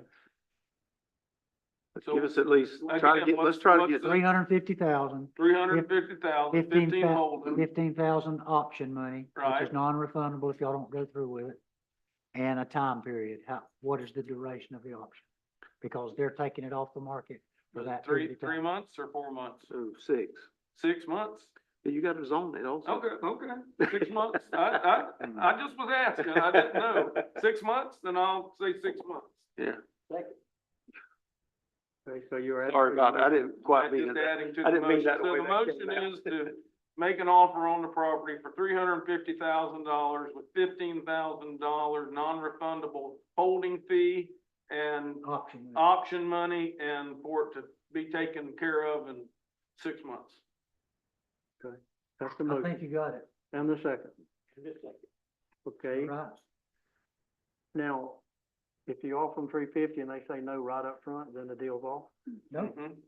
well, it is Well- for that particular, they might count it and you come back. If they, we'll have- if they just don't counter though, they just say no, it's off the table. That's, But if they say, well, let's it's off go the up, table to- unless you want to increase your. yeah, option. let's go up to 360 and Yeah, then we we'd can have do to that. start That could be done. negotiations, okay. Okay, and part of that motion is the White family also. Correct. Okay, any more discussion? All in favor say aye. Aye. All opposed, say aye. Ah, Are you opposing it? yeah. Okay. All right, so we have 4-1. That's to move forward. They ain't buying nothing now. That's just to move forward. Right. I'm reserving my option to back out at any time. No, that's what an option is. Huh? That's what an option is for. Yep. Right. And all governmental bodies utilize that method. Okay, I wanna work with the whites. Okay? Chairman, would it be Go back to possible your- to take a break? Okay, yeah, we'll take a 5-minute Thank break. you.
We'll call the meeting back to order. Bobby, we're down to number 8 on you, I think. Yes, sir, 8B. This is for the purchase of an ambulance module, which is the unit, what we call the box that goes on the back. If you remember, recently we purchased a Dodge chassis to mount on, which that's paid for. Then the module is $280,800. So you're showing with total with the truck, we just wanted to show you it's be $343,718. Like I said, the truck's already been purchased and paid for. Chief was able to work and he got a grant for $184,500 that has to be spent on an ambulance. So with that, the net cost will actually come out to $159,218. The module, what we would like y'all to approve in your motion is we're purchasing it from Fraser. That's where the last 2 units came from. Those were both delivered, when was that? We picked them up May 21st. May 21st, so it's been a short period, and we'd like to keep them the same as the others, so it's easier to keep, or, just easy to have things that are alike, strictly for parts and all different. So you'd things. like to waive the normal bid requirement Yes. due to the fact that we have familiarity with Fraser? And it's been such a short period of time that we purchased one. So, and we are familiar with them, we know what these units are. Spoke with Mr. Newton, and I think he agrees with that same sentiment on it, as well. So, that is where we're at on that. Appreciate you getting that grant. Yeah, Yeah, that helps Yeah. a lot. that does help a whole lot. Yeah. Now, is the new truck that was in the accident, is it back in service now? One of them is. Both of them were actually in accidents in the body shop. One of them is back on the road. The new one has frame damage. But I believe the first place we took it to wasn't comfortable doing it on that size of truck. There's a company in Jacksonville, they're struggling the truck up there actually now, so they have them take a look at it, see if they're just twist the frame a little bit for us and get it back in the spec. Because once we get that done, it'll go back together pretty quick. Most of it is body panel parts. Okay, so they didn't total it out because the frame was bent? No, sir. Hmm. I believe what was. Usually they remember build the what was frame, they like to total Yeah, it that's out. Oh. 30,000, they said total maybe for insurance, something like that. It's between $30,000 and $40,000. Once, Chassis alone, we paid 82,000 for it. and it's mainly, I think, the frame in front of the steering axle. It's not bent like back behind it. Oh, So, okay. Yeah. So it's not gonna affect And- the ride and the wear of tires and all that kind of stuff? After it was wrecked, I drove it back from Gainesville and didn't notice anything. Other than the metal flapping in the front? No, everything was actually fine coming back from Gainesville, but it was a lot of front end damage. A vehicle ran a red light and hit our truck. Nobody was injured, but a lot of front end damage to the truck, and I mean, there's just plastic up there anymore, so. Yeah, and that basically is being covered by their insurance company? Yes. Okay. James, I'm sorry, Let's go ahead. this is for the new 3rd unit, Correct. and how long before, if we approve it, how long before we have it? They say up to 18 months on it. 18, okay. So it would not come out of this year's budget. Pretty much can't get anything. If you get them under 24 months right now, you're doing good. And that was what we bumped up to last time. The only hesitation to bring this forward was we were waiting to get the actual letter on the grant. We knew we were getting the grant, but until we had that piece of paper in our hand, we wanted to make sure all that was going to be. Yeah, that helps a whole lot. So you're gonna basically get a new ambulance for $159. It's a good deal, yeah. Yeah, that's fantastic. That's very good. Is that grant on a reimbursement basis or? No, as a rural county, they'll go ahead and send that to us up front. We should receive that check soon. The grant's actually for $205,000, and we have a 25% match, which will more than exceed when we purchase the truck. Oh, sorry, 10% match. Yep. Sorry, there's 2 different matches. There's up to a 10% match. They could actually even choose to waive that match. I sit on that grant committee. I wasn't able to sit for our truck, but if we have money left over at the end of those, they have come back in the past, they've done it to us once before and waived our match or lowered our match. Just depends on how the budget ends up at the end of the year, but 10% match at most. And again, that's what brings it down to the 185 that we're gonna actually receive. Purchasing the truck more than exceeds what our match would be. The 2 newer units that we have, how many miles do they have roughly? I think we're running around close to 80,000 miles on those now. Okay, so they might last another couple of years or? I hope so. Yeah, but nobody wrecks the old truck, so it's always a new one that's in front of everything. Has to be the new ones. Yes, but they are holding up very well, and we're very satisfied with what Fraser did for the construction of the box and the new setup with the generator in the back. Yeah, Mr. Crosby actually got to stand in one of them the other day with me, and could see the workspace is a lot better designed in there, which is just their spec. It's not a special spec, but, they're working out very well for us in the cruise line. We had one transport, I think, this weekend. I mean, unfortunately, the people weren't in bad shape. I think they wound up transporting 3 people. They were 3 family members, I That think. was Friday, I believe. Right, yeah, they were able, so having the bigger unit is a positive a lot of times, because even when they could have rode together, in some of our older ones, they can't ride together, because there's not. Yeah, they were 3 family members out of the same vehicle, 2 adults and a pediatric patient that all got to ride together. So that definitely helps having some more room. Do we need to have the grant in this motion that they approve? No, the grant? we're still waiting on the grant to actually come. All we received is the letter right now. Sometimes they just send us a check, but we wanted to put the letter in there just so y'all could see that we did have confirmation of the grant. You need a motion to approve this? Need a motion to approve the purchase of the ambulance module from Fraser, and waiving our bid. I make a motion to approve and waive the bid. Second. Okay, I have a motion from Commissioner Sharon Langford and a second from Commissioner, Darrell Smith that we, approve the purchase of the ambulance from Fraser and waive the bid process. Because we already have 2 from them already. Okay, any more discussion? All in favor say aye. Aye. Aye, all opposed, same sign. Motion passed. Mr. Campbell, while you're standing right there, Yes, did you talk with Mr. Shelterbrand and Mr. Lee? yes, sir. Did you answer his question? Oh, I did. Okay, and you're gonna help him out? Yes, sir. It is still in the works, but I don't want to give him something unless it's Okay. completely gone through. When you actually make that happen, will you let me know? Cause I told him I would follow up on it. Yes, sir. Okay, Yeah, he hits me up every time I see him. But we're, I don't want to give him something that doesn't work. okay, okay. Thank you, sir. You're welcome. The next item is we also have budgeted a squad truck, a smaller truck. This is on a Sourcewell contract. And the amount of this truck is $373,725. This also is one that once we place the order, I think they gave us a minimum time of 12 months. Is that correct? Yes, within 12 months, we'd have the truck. Yeah. But it would definitely be in next budget year. So this would be a brush truck basically for grass fires and whatnot?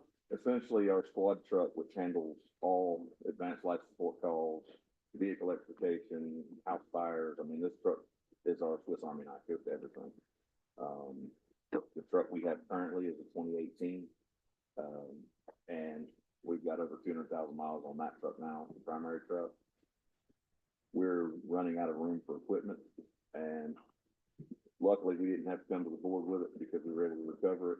But we've had some issues with compartment doors, and we lost one of our airbag extrication sets not too long ago. And luckily, after a Facebook post, somebody was kind enough to return it. So the compartment doors are now starting to come open when we're driving down the road. We currently have a flatbed truck with toolboxes on the side of it. Changed the design a little bit, but we were able to still hold 400 gallons of water by going to a single cab version of that truck.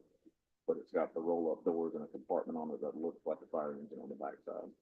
And we would be going back to a diesel. The gas has been great, but we're starting to get into the maintenance portion of that. Prior to that, we said, oh, another time we have to put an engine in it. We're still ahead of the game, and I don't think we quite need an engine yet, but we just had to replace all the exhaust manifold bolts. It's just starting to get some age on it. And this is part of the original budget. So initially, we did have it in the budget, but not for this amount. These things, just like the ambulances, have gone up. after- What did we have in the budget for this year? Well, 200 total. So that money will roll over? Will that 200 roll over for next year for this? I mean, it was just budgeted, but it wasn't money that was, it's money that was budgeted, but not allocated. So, I mean, if you don't spend that, you know, it stays in fund balance, yes, but it's not like we had dollars just sitting there allocated. All Yeah. appropriations expire at the end of the fiscal year if it has not spent. So what could that money be used for then?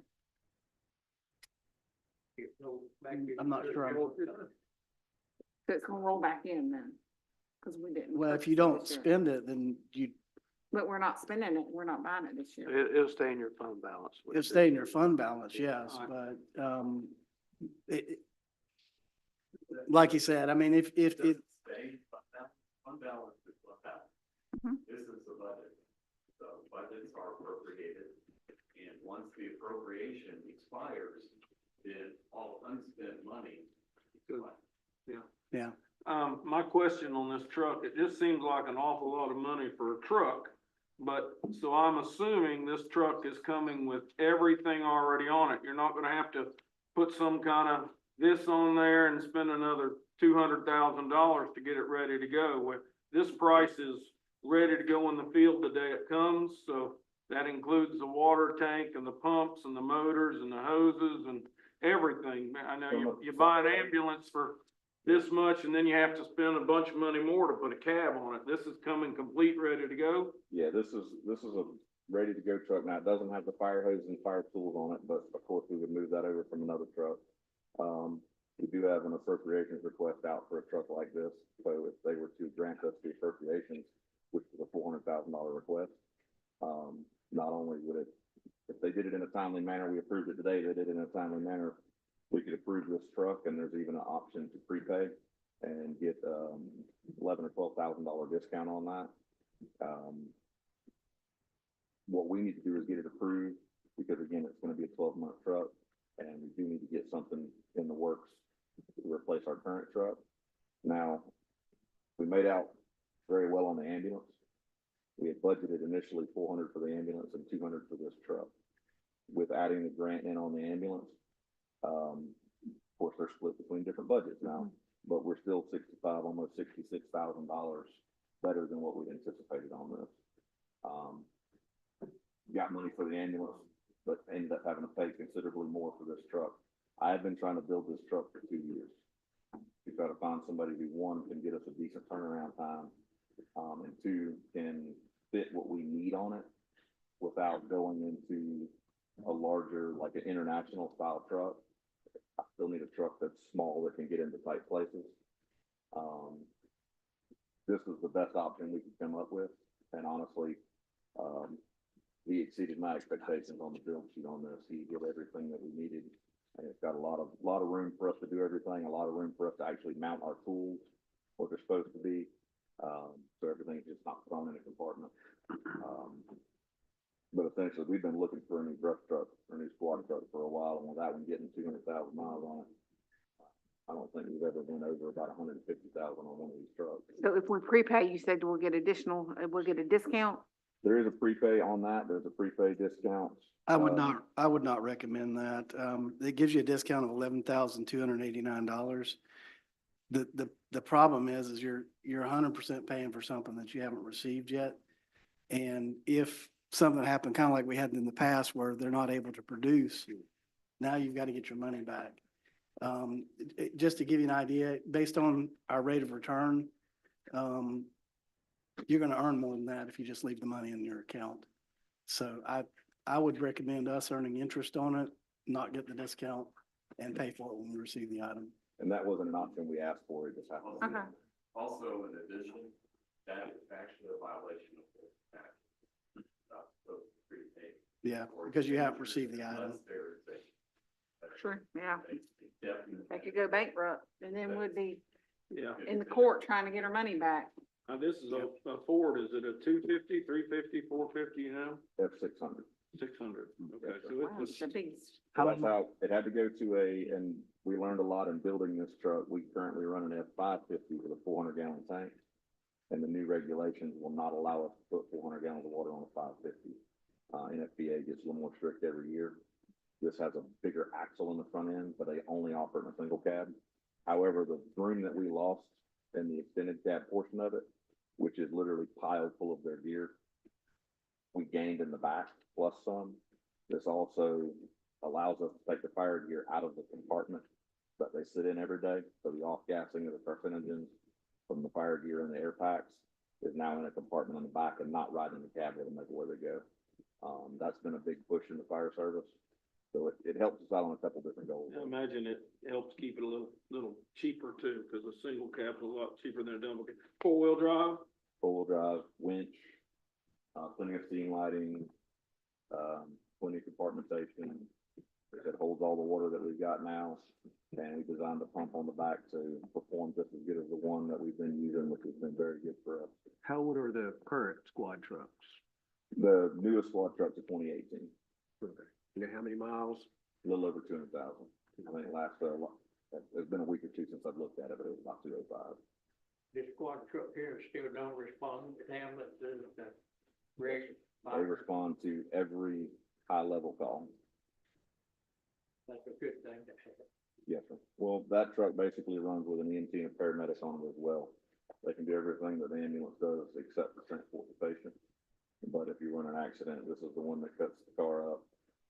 One that washes everything down when it's all done and. This is the one that lifts the, can lift tractors and whatnot, the airbag setup and all the setups that are in the truck. And we've got more equipment that we could put on it, but we just don't. It's already overloaded and too congested as it is.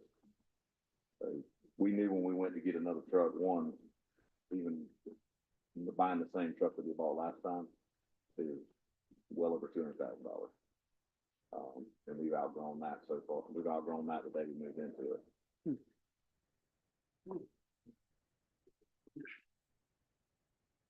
And it'll take 12 months to get it, up to 12 months, Up to 12 months. but it could come sooner.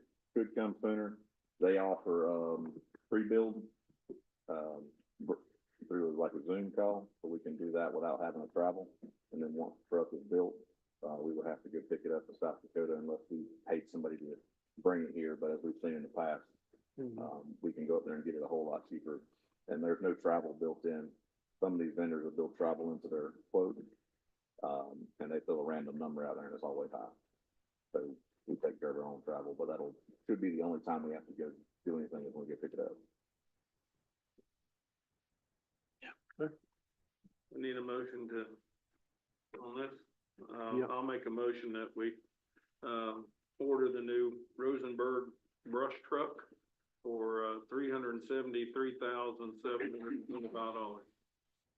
And For the record, that's being purchased off the Sourcewell contract. thank you. Okay? What was that? It was Sourcewell. purchased off a, Sourcewell. Sourcewell contract. Oh, okay. Okay, I have a motion by Commissioner Bill Martin. Do I have a second? Second. Okay, I have a second by Commissioner Thomas. Is there any more discussion?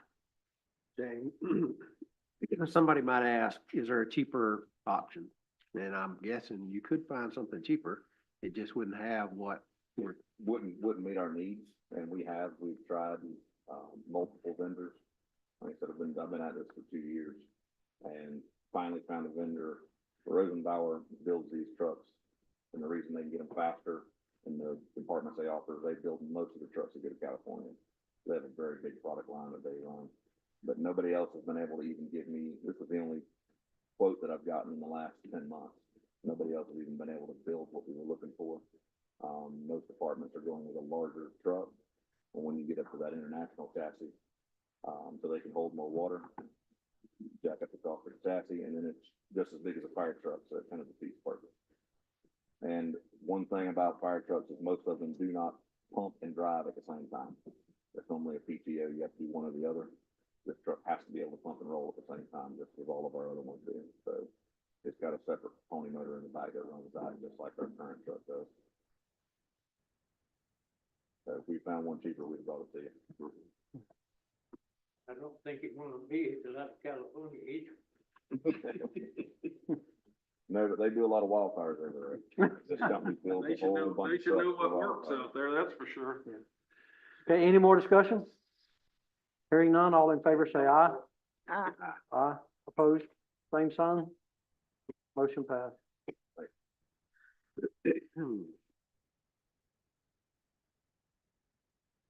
The next item I have is, under number 9, general, Southeast 80th right-of-way donation. Southeast 80th is off of, if you're going towards Newberry, it'd be on 26, down by the Hitch and Post, bar. There's a gentleman that bought some property there. And, once they had it surveyed, he realized that this shaded area where the road is actually his property. But all he wants to do is, if you'll notice right here at the bottom, that'll be the new proposed property line. They want to give us this section of land, just give it to us. They will, they've already have the survey. They're preparing the legal description for it.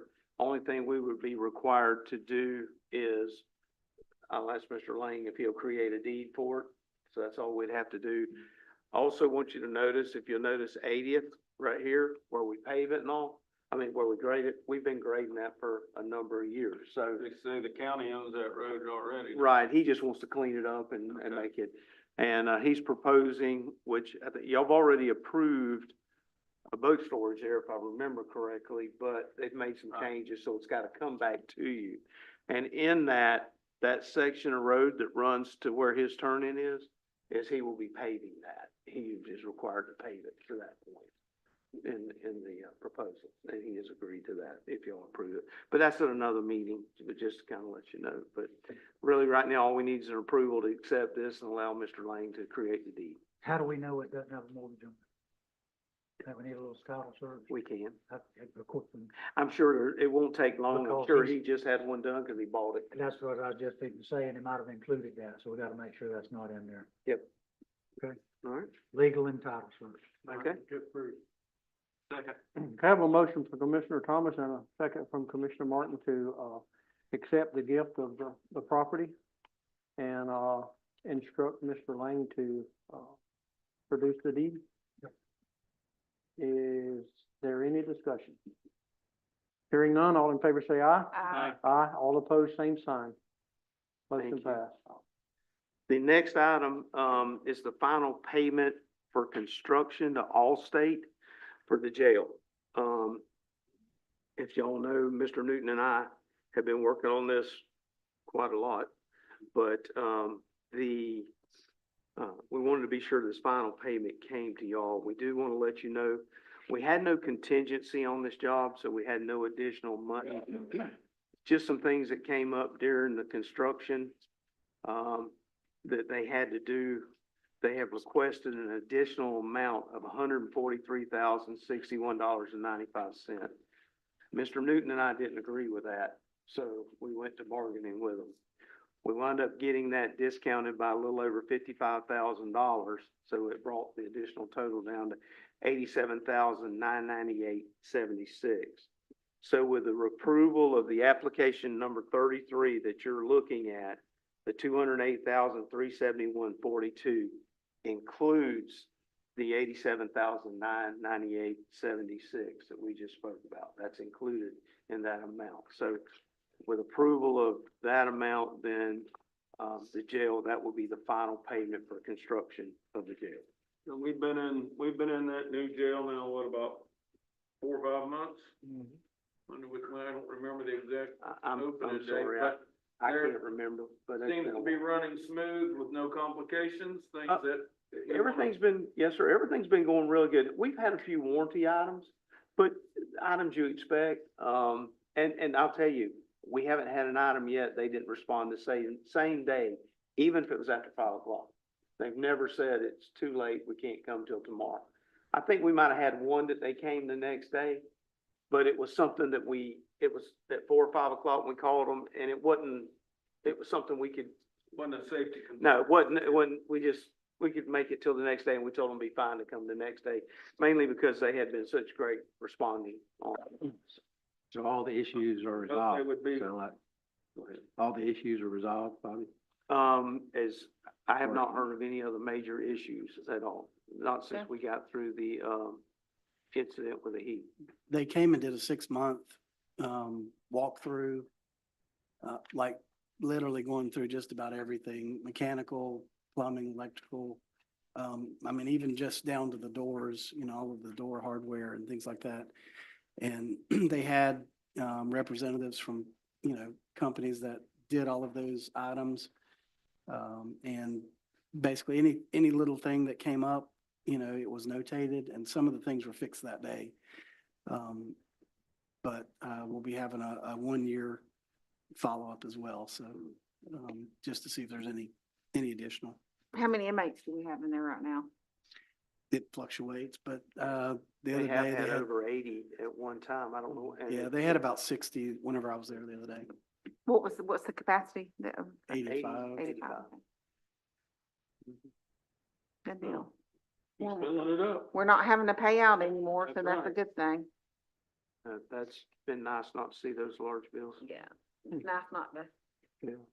spend the money to another county. So this is the final payment on the jail? Yes, sir. This is It'll the be- final payment on construction. We got one more we're gonna talk about, this engineering, but this is the final construction On the payment. Yes, sir. construction company, Mhm. okay. And you think Bobby, Schultz is okay with, I mean, he don't have no issues, he ain't addressed you with anything, has he? Oh, no, but, and we've worked with, Todd Holly, who is over at the jail. Yeah. Not taking the sheriff out, but Todd has worked, No. Todd's there every day. Yeah. He's exactly. worked real close with us. Right. So we've had good feedback and everything's worked out. I talked to him in a softball game. He seemed real pleased with, the way it was working, and he said, as soon as we get all the new guys up to speed, he says, Yeah. he thinks it'll be just what they needed. How about, Captain Sanders? How much, you know of any issues? No, everything's good. He stays Okay. at the courthouse. I had a motion from Commissioner Thomas. Did I have a second? Yeah. You did? I Okay. didn't know you had a motion, but, Yeah, didn't you say? That's what I okay, thought. I'll second it. Okay, motion from Commissioner Thomas and a second from Commissioner Martin to, approve, paying of the invoice for the jail. Any more discussion? All in favor say aye. Aye. All opposed, same sign. Motion passed. The next, as we talked, this is a jail closeout as well with Clemens, Rutherford and Associates. They were the design engineers on the job as well. They had some additional design changes and all, and they requested, they had sent us a final bill of $138,631.57. Again, Todd and I didn't really agree with that, so we went to negotiating with them. We got them to reduce it by $60,000 to $78,631.57. We still owed them from the original amount, $57,925.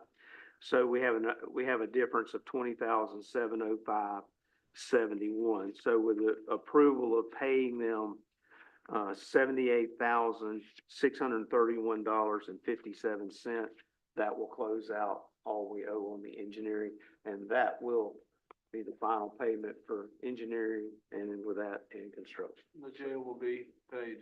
Yes, over sir. Completely. Yes, sir. All right, I move that we pay the engineering company the $78,631.57. Second. Okay, I have a motion from Commissioner Martin and a second from Commissioner Sharon Langford to, pay the invoice from Clemens, Rutherford and Associates for $78,631.57, and that being the final payment. Any discussion? Hearing none, all in favor say aye. Aye. All opposed, same sign. Motion passed. My next item is a grant agreement for Hart Springs, boat ramp and some, shoreline stabilization. The amount of this grant is $408,644. The actual total of the grant, the amount we will receive is $408,644. The actual total is $418,644. And we can either pay the other $10,000 or we can do it in kind. So we'll probably be able to do this in kind. So we just need approval, to move forward. It's FWC agreement 24079 to execute this.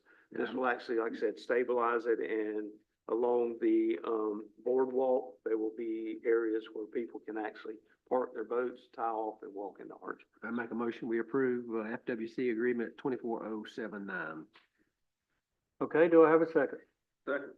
Have a motion from Commissioner, Darrell Smith and a second from Commissioner Bill Martin that we approve FWC agreement 24079. Are we gonna get to see the layout? Like, I know one time when we discussed this, we were pushing the boats way out, like way further out. Are we gonna get to see the layout of like where these boats are gonna be tied? Oh, yes, ma'am. Okay. Yeah. Okay, any more discussion? That I like grants. Oh, yeah.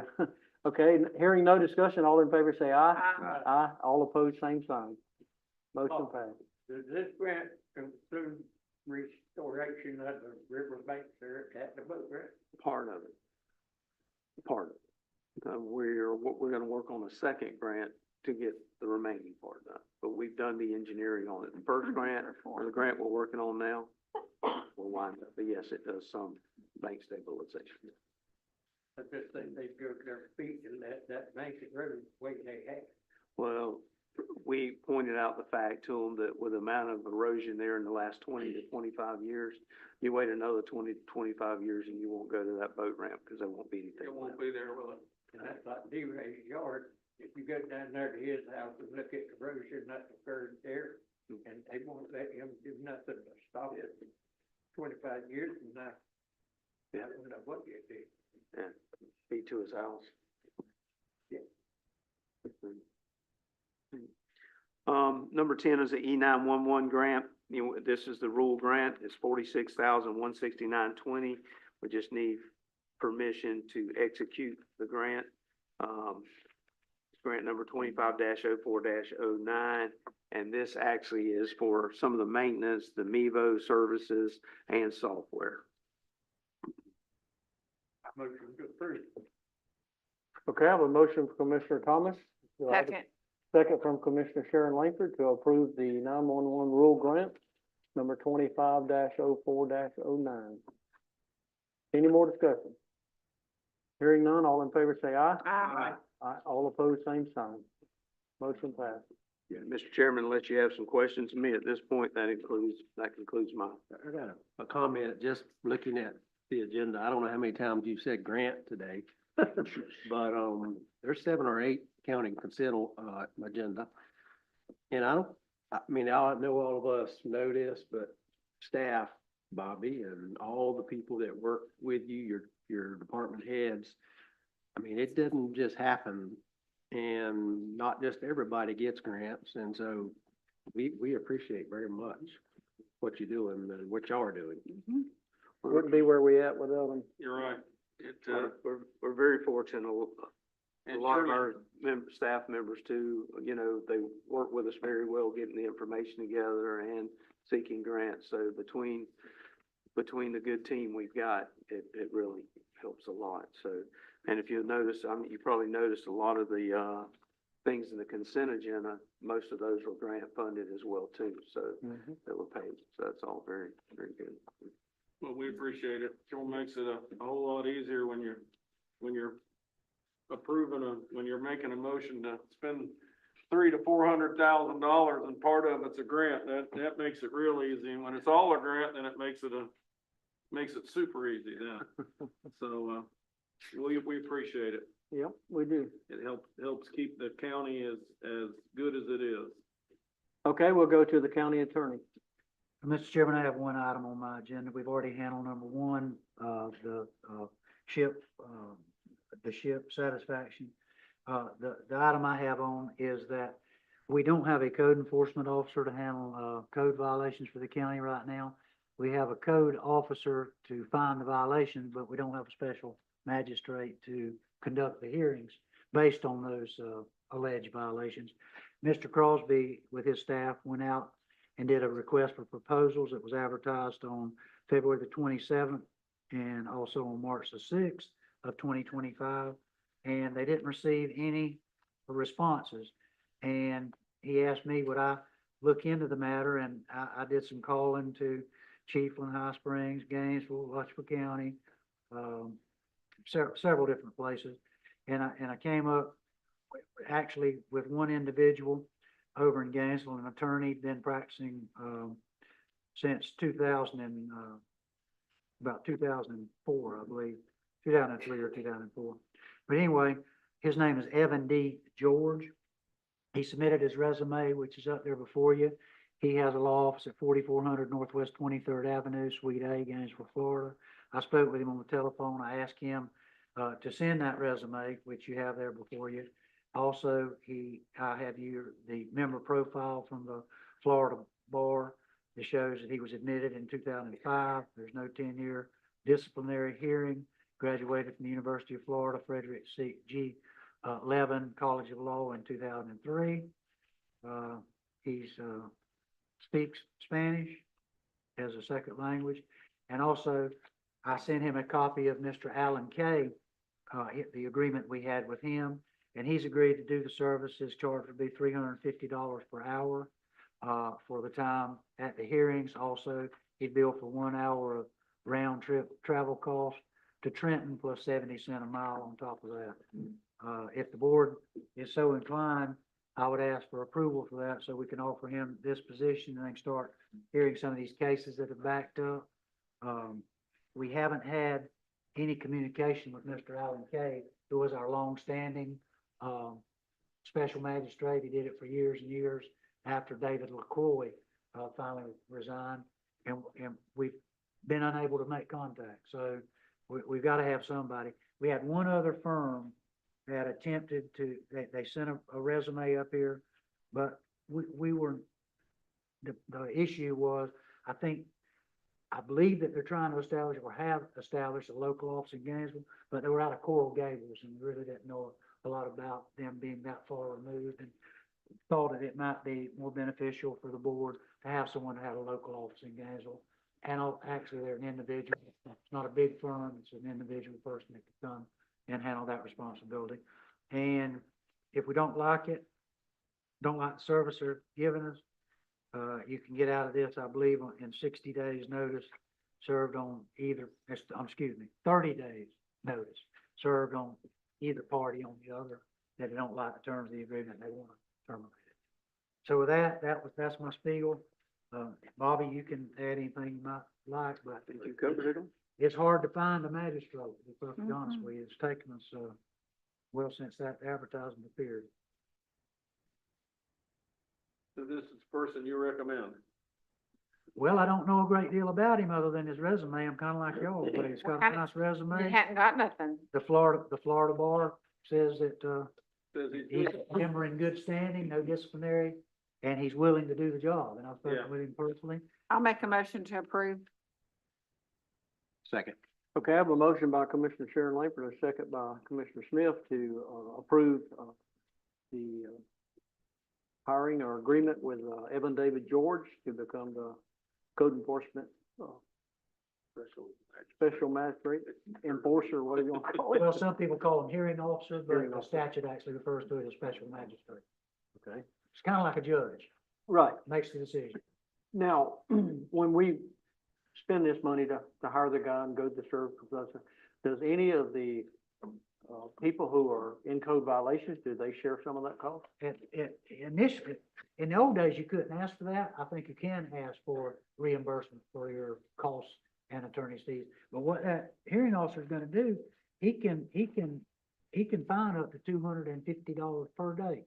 And what they do is they hear the evidence. And if they think the county's presented their case, proven their case, and the other side has the opportunity to defend and they haven't refuted that case, he can find them in violation. And when he does, he will say, I'll give you 30 days to cure this violation. But if you don't cure this violation, I am charging you $250 per day from the date of the violation forward until it's rectified. And then we go back to a second hearing after it's accumulated, say for 30 days, and ask him to impose a fine.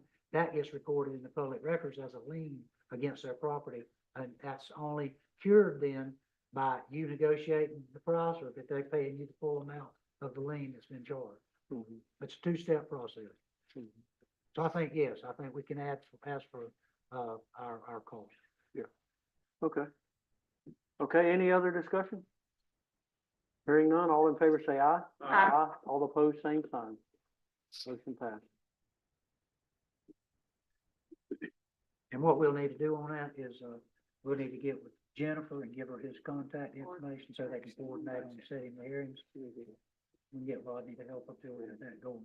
As soon as you get that executed, has he already on it? He signed it, we just need to get the county to sign it. Okay. so Karen has it, I He think. executed today then. Okay, good. Anything else, Mr. Lane? No, I'm sorry, yes. Okay, we'll go to the clerk report. Thank you, Mr. Chair. So we're heading into summer and it's, time to talk about, like some direction on the budget. I will tell you this, you know, we've had discussions about trying to get started sooner. Mr. Crosby and I were talking about it the other day, and, the challenges that we're facing with our next year's budget is our legislature hasn't even finished with their budget. They're not doing a And- good job. And so at this point, like there's some delays that are gonna happen because they haven't completed everything that they need to do that's going to affect some of our numbers. Primarily, one of them's FRS. Like, at this point, we technically don't know what the FRS changes are gonna be. You know, it affects, you know, the things that they're discussing in this extended session could have drastic impacts on what our numbers are. One, you know, there's discussion about decreasing the sales tax. And of course, if they do decrease the sales tax, that will have a direct impact on counties. I received an email last week that indicated if they dropped it by 1%, that would reduce our Gilchrist County's revenue by about $1.1 million. So there's a lot of moving parts going on right now. So, you know, could we go ahead and start having discussions? Yes, but my fear is that without knowing what they end up doing in this extended session, it could have drastic impacts on what we have to do as a county. And of course, you know, I don't know that, you know, anything as far as ad valorem is going to be affected this year, but until they're done, you don't know.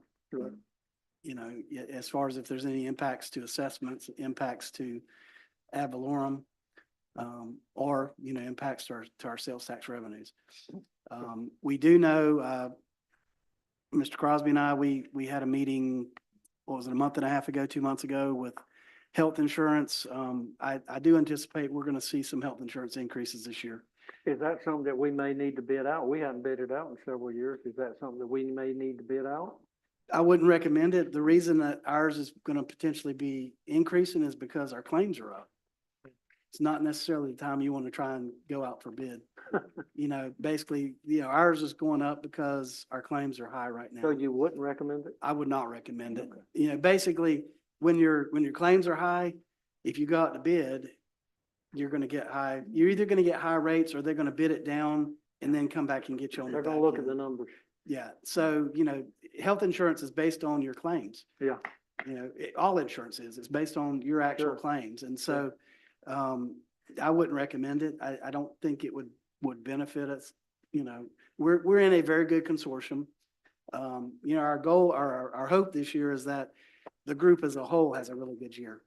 You know, the better the group does this year, the lower our increase will be. Right.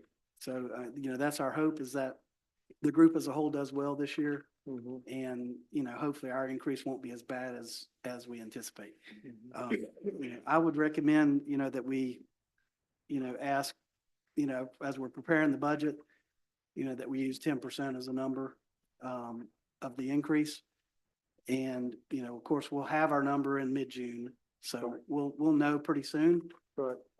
But budgets have to go in, on constitutional side, theirs have to come in before we get our number.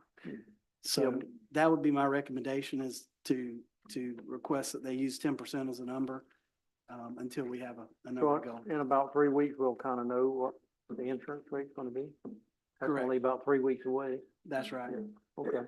So what percent, our budget is made up from state revenue that comes to us? Is it like a third? As far as tax revenue, or like Yeah, sales tax? So, yeah, our ad valorem property tax is about a third of our operating budget, 20 Correct. million. Yeah, But of the other 2/3, I mean, that's coming from the state, right? Yes. So. if- Well, not completely. I mean, you've got services as well Services. that are a portion of it, but they're not as big a portion as what the state provides. So it's probably gonna be, what I'm hearing, it could be June before they decide, and then the governor still gotta sign the budget. and- Correct, yes. Once the legislature actually gets through their session and they, pass whatever they're going to pass, you still have to, the governor has to approve whatever they do. And there's a lot of, there's a battle going on, between all of them right now. And so until they come together and make a decision, there's just a lot of moving parts that we don't know how it's gonna affect us. Regardless, though, what I'm hearing on both houses and the governor, they're talking about cutting, at least going out for a vote constitutional amendment, potentially the following year. Potential. And the Republican Party is encouraging us to roll back all counties. So as far as direction to everybody, I mean, do we want to even increase by 10%? Should it be less than no new increases?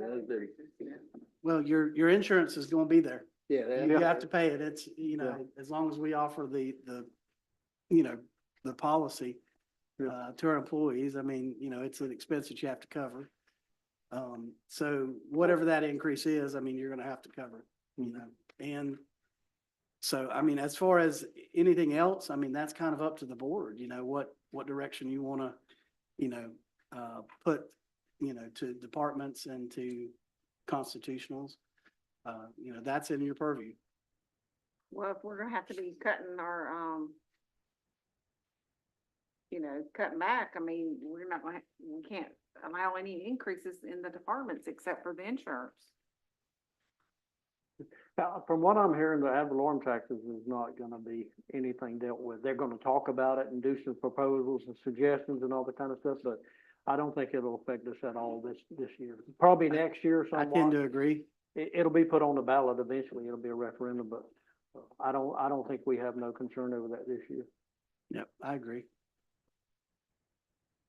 Now, they are trying to do away with the Tourist Development Council. They're trying to eliminate the whole department, revenue and everything. Yeah. But we don't fund that. We collect the money, but we don't fund it. They get away with it, but we still collect the money and be able to use it still. No, They just do away with it. they would get the money. Well, there's been, it depends on what happens. I Yeah. mean, some of the discussion was basically continuing to allow the TDC to be charged, but that the funds would actually go, like, I think that was kind of one of the solutions that somebody came up with is we're gonna take all of that money and provide that revenue to the county as a funding source in essence. Well, the But way, again, until it's done, you don't really know what. yeah, the way Donna talked about it, it would be, they would take that money and apply it towards your ad valorem taxes, a replacement on the ad valorem taxes. Correct. Still collect and everything, but the report she gave, that would only affect a property resident like $15 per That- resident, so if. Yeah, that's a about Big what I Mac came or up with as something, well. all you're gonna benefit out of it, if you own property. Yeah. If Yeah, you for don't own Gilchrist property, County, okay. it would not Well, give us a great What, benefit. what's your suggestion, Todd, that we do as far as going ahead and setting some budget workshops or looking at the budget, or give it another, week or two and let the House do what they're gonna, the state Tallahassee gonna do what they're gonna do, and maybe talk again about it in June? That would be my recommendation. I mean, I'd like to get started, but I'm I would afraid too, we'd just but- be spinning our wheels if we do. Right, I mean, unless we get some answers, Yeah. I think we would be somewhat spinning our wheels. Can't make a budget till you know Let's how just much you're gonna talk about it spend. in June and see if we have any more answers yet from what the state directions. So we'll have we'll have our first meeting June the 2nd? Mhm. That's the first Monday in June. Correct. We, And we should know more by then for sure. And then June 23rd is a question mark. No, we moved that to the 24th, I think. June, We moved to June. 23rd, yes, and that was an early meeting? At 2 Yeah. o'clock, but I have a question mark beside it. Yeah, when it was set, the board said we'll tentatively set it for the 23rd and make a decision Yeah. based on What's on the agenda? what's on the agenda. I was just gonna state, I know you're talking about setting budget meetings. I will be starting the last week of May, meeting with all of my departments. So that takes a week to get that done, then probably a week to get it put together and get it over to y'all. So I will probably be through the first week of January unless we see June, yeah. It might be January, whether It could be. June, at least until I have my stuff just to help you on your schedule of meetings. So, and then we gotta put the book and all together too, so. Yeah. I'm like, y'all don't think we want to have a workshop until we get some figures, we know what we figured. That's right. I agree. Yep. So if there's no, objection, we'll use 10% as the number, to provide the constitutional officers for health insurance. And then in June, once we get it, you know, they can be amended to reflect what the actual number is. Okay. And again, with FRS, you know, we still don't have any numbers, so until they get done. And that concludes my report. Okay. We'll go to the commissioner reports. Mr. Sherry? Yeah, I had a, Career Source North Central Florida meeting last week. And, Gilchrist County unemployment rates in January was, 4.0, February 3.8, and March it's gone down to 3.5. But good news is we are going to be having a, one-stop office will be, opening up in Gilchrist County. They are going to be using the old USDA building. They'll be operating 5 days a week. Whenever they have grand opening, they will let us know. That way, if we want That's to the attend. building over by, across the road from Subway? Is that the USDA building they're talking, the old one there? Across the road from Subway? Yeah, they just said it's going in the USDA building. Yeah, So, anyway, so that hopefully will help our unemployment rate. They'll have a resource room, and then also they'll have their office also for people to come by. So they'll be open, 5 days a week, so that's good. Yeah. That's it. Mr. Smith? No. Go ahead. Mr. Martin? No, it's been busy with banquets and whatnot, but everything commissioner wise has been very quiet. I've been very pleased with that, so. Mr. Thomas? I think everybody knows that they've started putting millings on the 7-day Advent Church Road. And Yep. got to have one or two compliments on that, and I appreciate what they're doing. Yeah. And I've talked to Mr. Crosby, and whenever they're gonna do them 138 with milling, if they're looking at maybe doing Riverside, so. We need to look at doing with milling some of our drop-off, sites for solid waste. Cause We're I know actually- it gets dusty. Soon as we finish out here, we're going to those sites. Good. We need to do those. Yeah, Yeah. cause I 70th needed, there's a couple, three. think needed. Cruz has been done. Yeah, we need to look at the other ones. The Cruz been done. Cause it gets real dusty. Anything else? I have some great news for the Dollar General. They are gonna be open Monday morning at 8 Wow. o'clock. Oh, They brought the shelving in today. Wow. They're putting up the shelving. I Monday. talked to the general manager. They have hired, 10 employees, and they've been training them at the other stores. They're all local, pretty much Gilchrist County residents, so that's a big plus. She told me that they would be open for business Monday morning at 8 o'clock. Okay. This coming Monday. Good. I think they have a ribbon cutting? or- Well, I talked to her briefly about, they were very busy, so I didn't want to take up too much of her time, but, I will go back and talk to her and see when they want to have their grand opening. I'm sure they'll give it a couple weeks of, you know, testing things out and stuff like that. But she was her name is Erica, Bowling. She's very, excited about the opportunity, and I told her she couldn't be more excited than all the residents out there, 'cause I don't go nowhere without somebody asking me when that store's gonna be open. Yeah. But anyway, that's good news. Good. No, bad. I rode Gay Road, it looks good, real good. I'm a little concerned about the water, but, and I spoke to Bobby about that, but I'm gonna give the contractor, before I say anything, I'm gonna give him an opportunity to shape it and do all that kind of stuff. But there are some pretty good hills there that would be concerned on drainage and stuff like that. But he may have a way to handle it. I might be speaking out of turn, so I'm not gonna say anything until it's done. But it looks good. And it's really just the first coat, but it really looks good. It rides real well too. I did talk to Bobby about the animal control. We talked about that at last meeting. He gave me a copy of their policies and procedures and everything. And I've talked to him about that. I went over the book. He's made some changes, some very positive changes in animal control. I do want to sit back down with him and go over a few things that we can talk about. We have some good rules. I'm pretty much happy with it, but if there's something we can change and make it better, sitting back down with Eric and them, then we'll try to do that. But we'll talk about it at the next meeting. Maybe we'll have something that we can share with the board if there's going to be any changes or anything like that. Part of it is, I've narrowed it down to part of it is public participation. People's got to know what to do and how to do to make it work like it did. I didn't even know that. But you know, if you got a problem and you don't complain, there ain't nothing animal control to do. And if you don't report it, they're not gonna come out. And people say, well, I got a problem. Well, have you called? No, I haven't. Well, then there's nothing we can do. So there's a procedure that they follow, and if the procedure is followed correctly, most of the things we have in place will work a lot better. We just got to get the public to participate. I know I've had some issues, but part of it's my fault because I didn't notify them every time, you know. But we do have some pretty good policies. So I'll continue to work on that.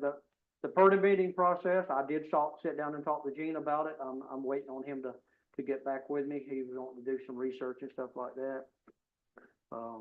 But everything else is pretty much right. I was asked to talk about the part machine thing that they're gonna be putting around. Lee asked me about it. They requested one up at Spring Ridge. What do you call AED.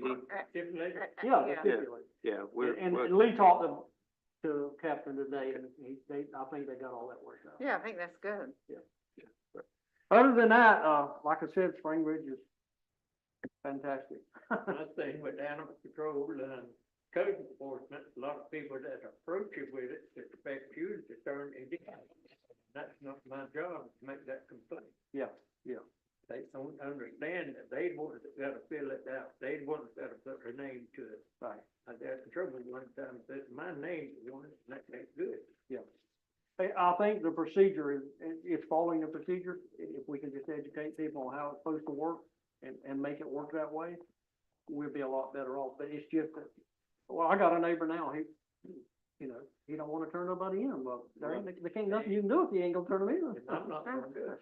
Right. I'm not gonna do it either. I've had some older residents that wanted to make a complaint but didn't want to put their name on it That's right. because they were afraid of retaliation, and I can understand their concerns, but like you said, I can't put my name on it because most of the time I haven't ever seen what they're complaining about.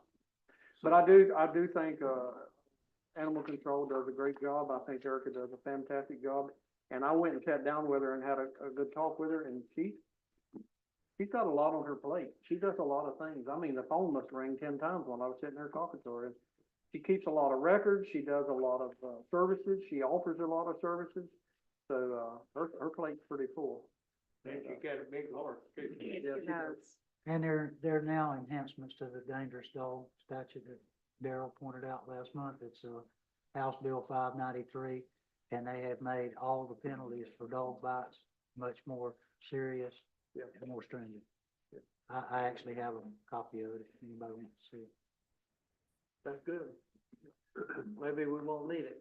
So will we need to Well, you have it incorporate in that into our ordinances, Mr. Lane, or how? Well, I think that our ordinance already required some of this stuff. It to does. be It honest with you. addresses. But what they did, it says now they've made, counties, rather than authorizing, they've made them, made it mandatory that dangerous dog investigations that have killed or bitten a human being, to a certain severity be immediately confiscated, placed in quarantine, impounded and held, which a lot of counties didn't have that.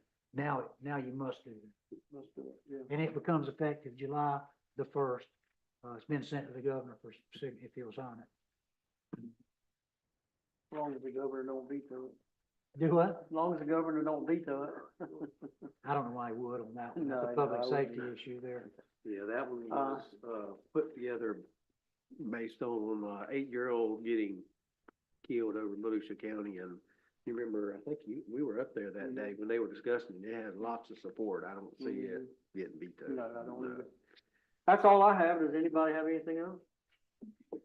Public participation. Anybody want to address the board? Now's your last chance for this meeting. Okay, I have a motion to adjourn. So, I mean, Second, where you parked at?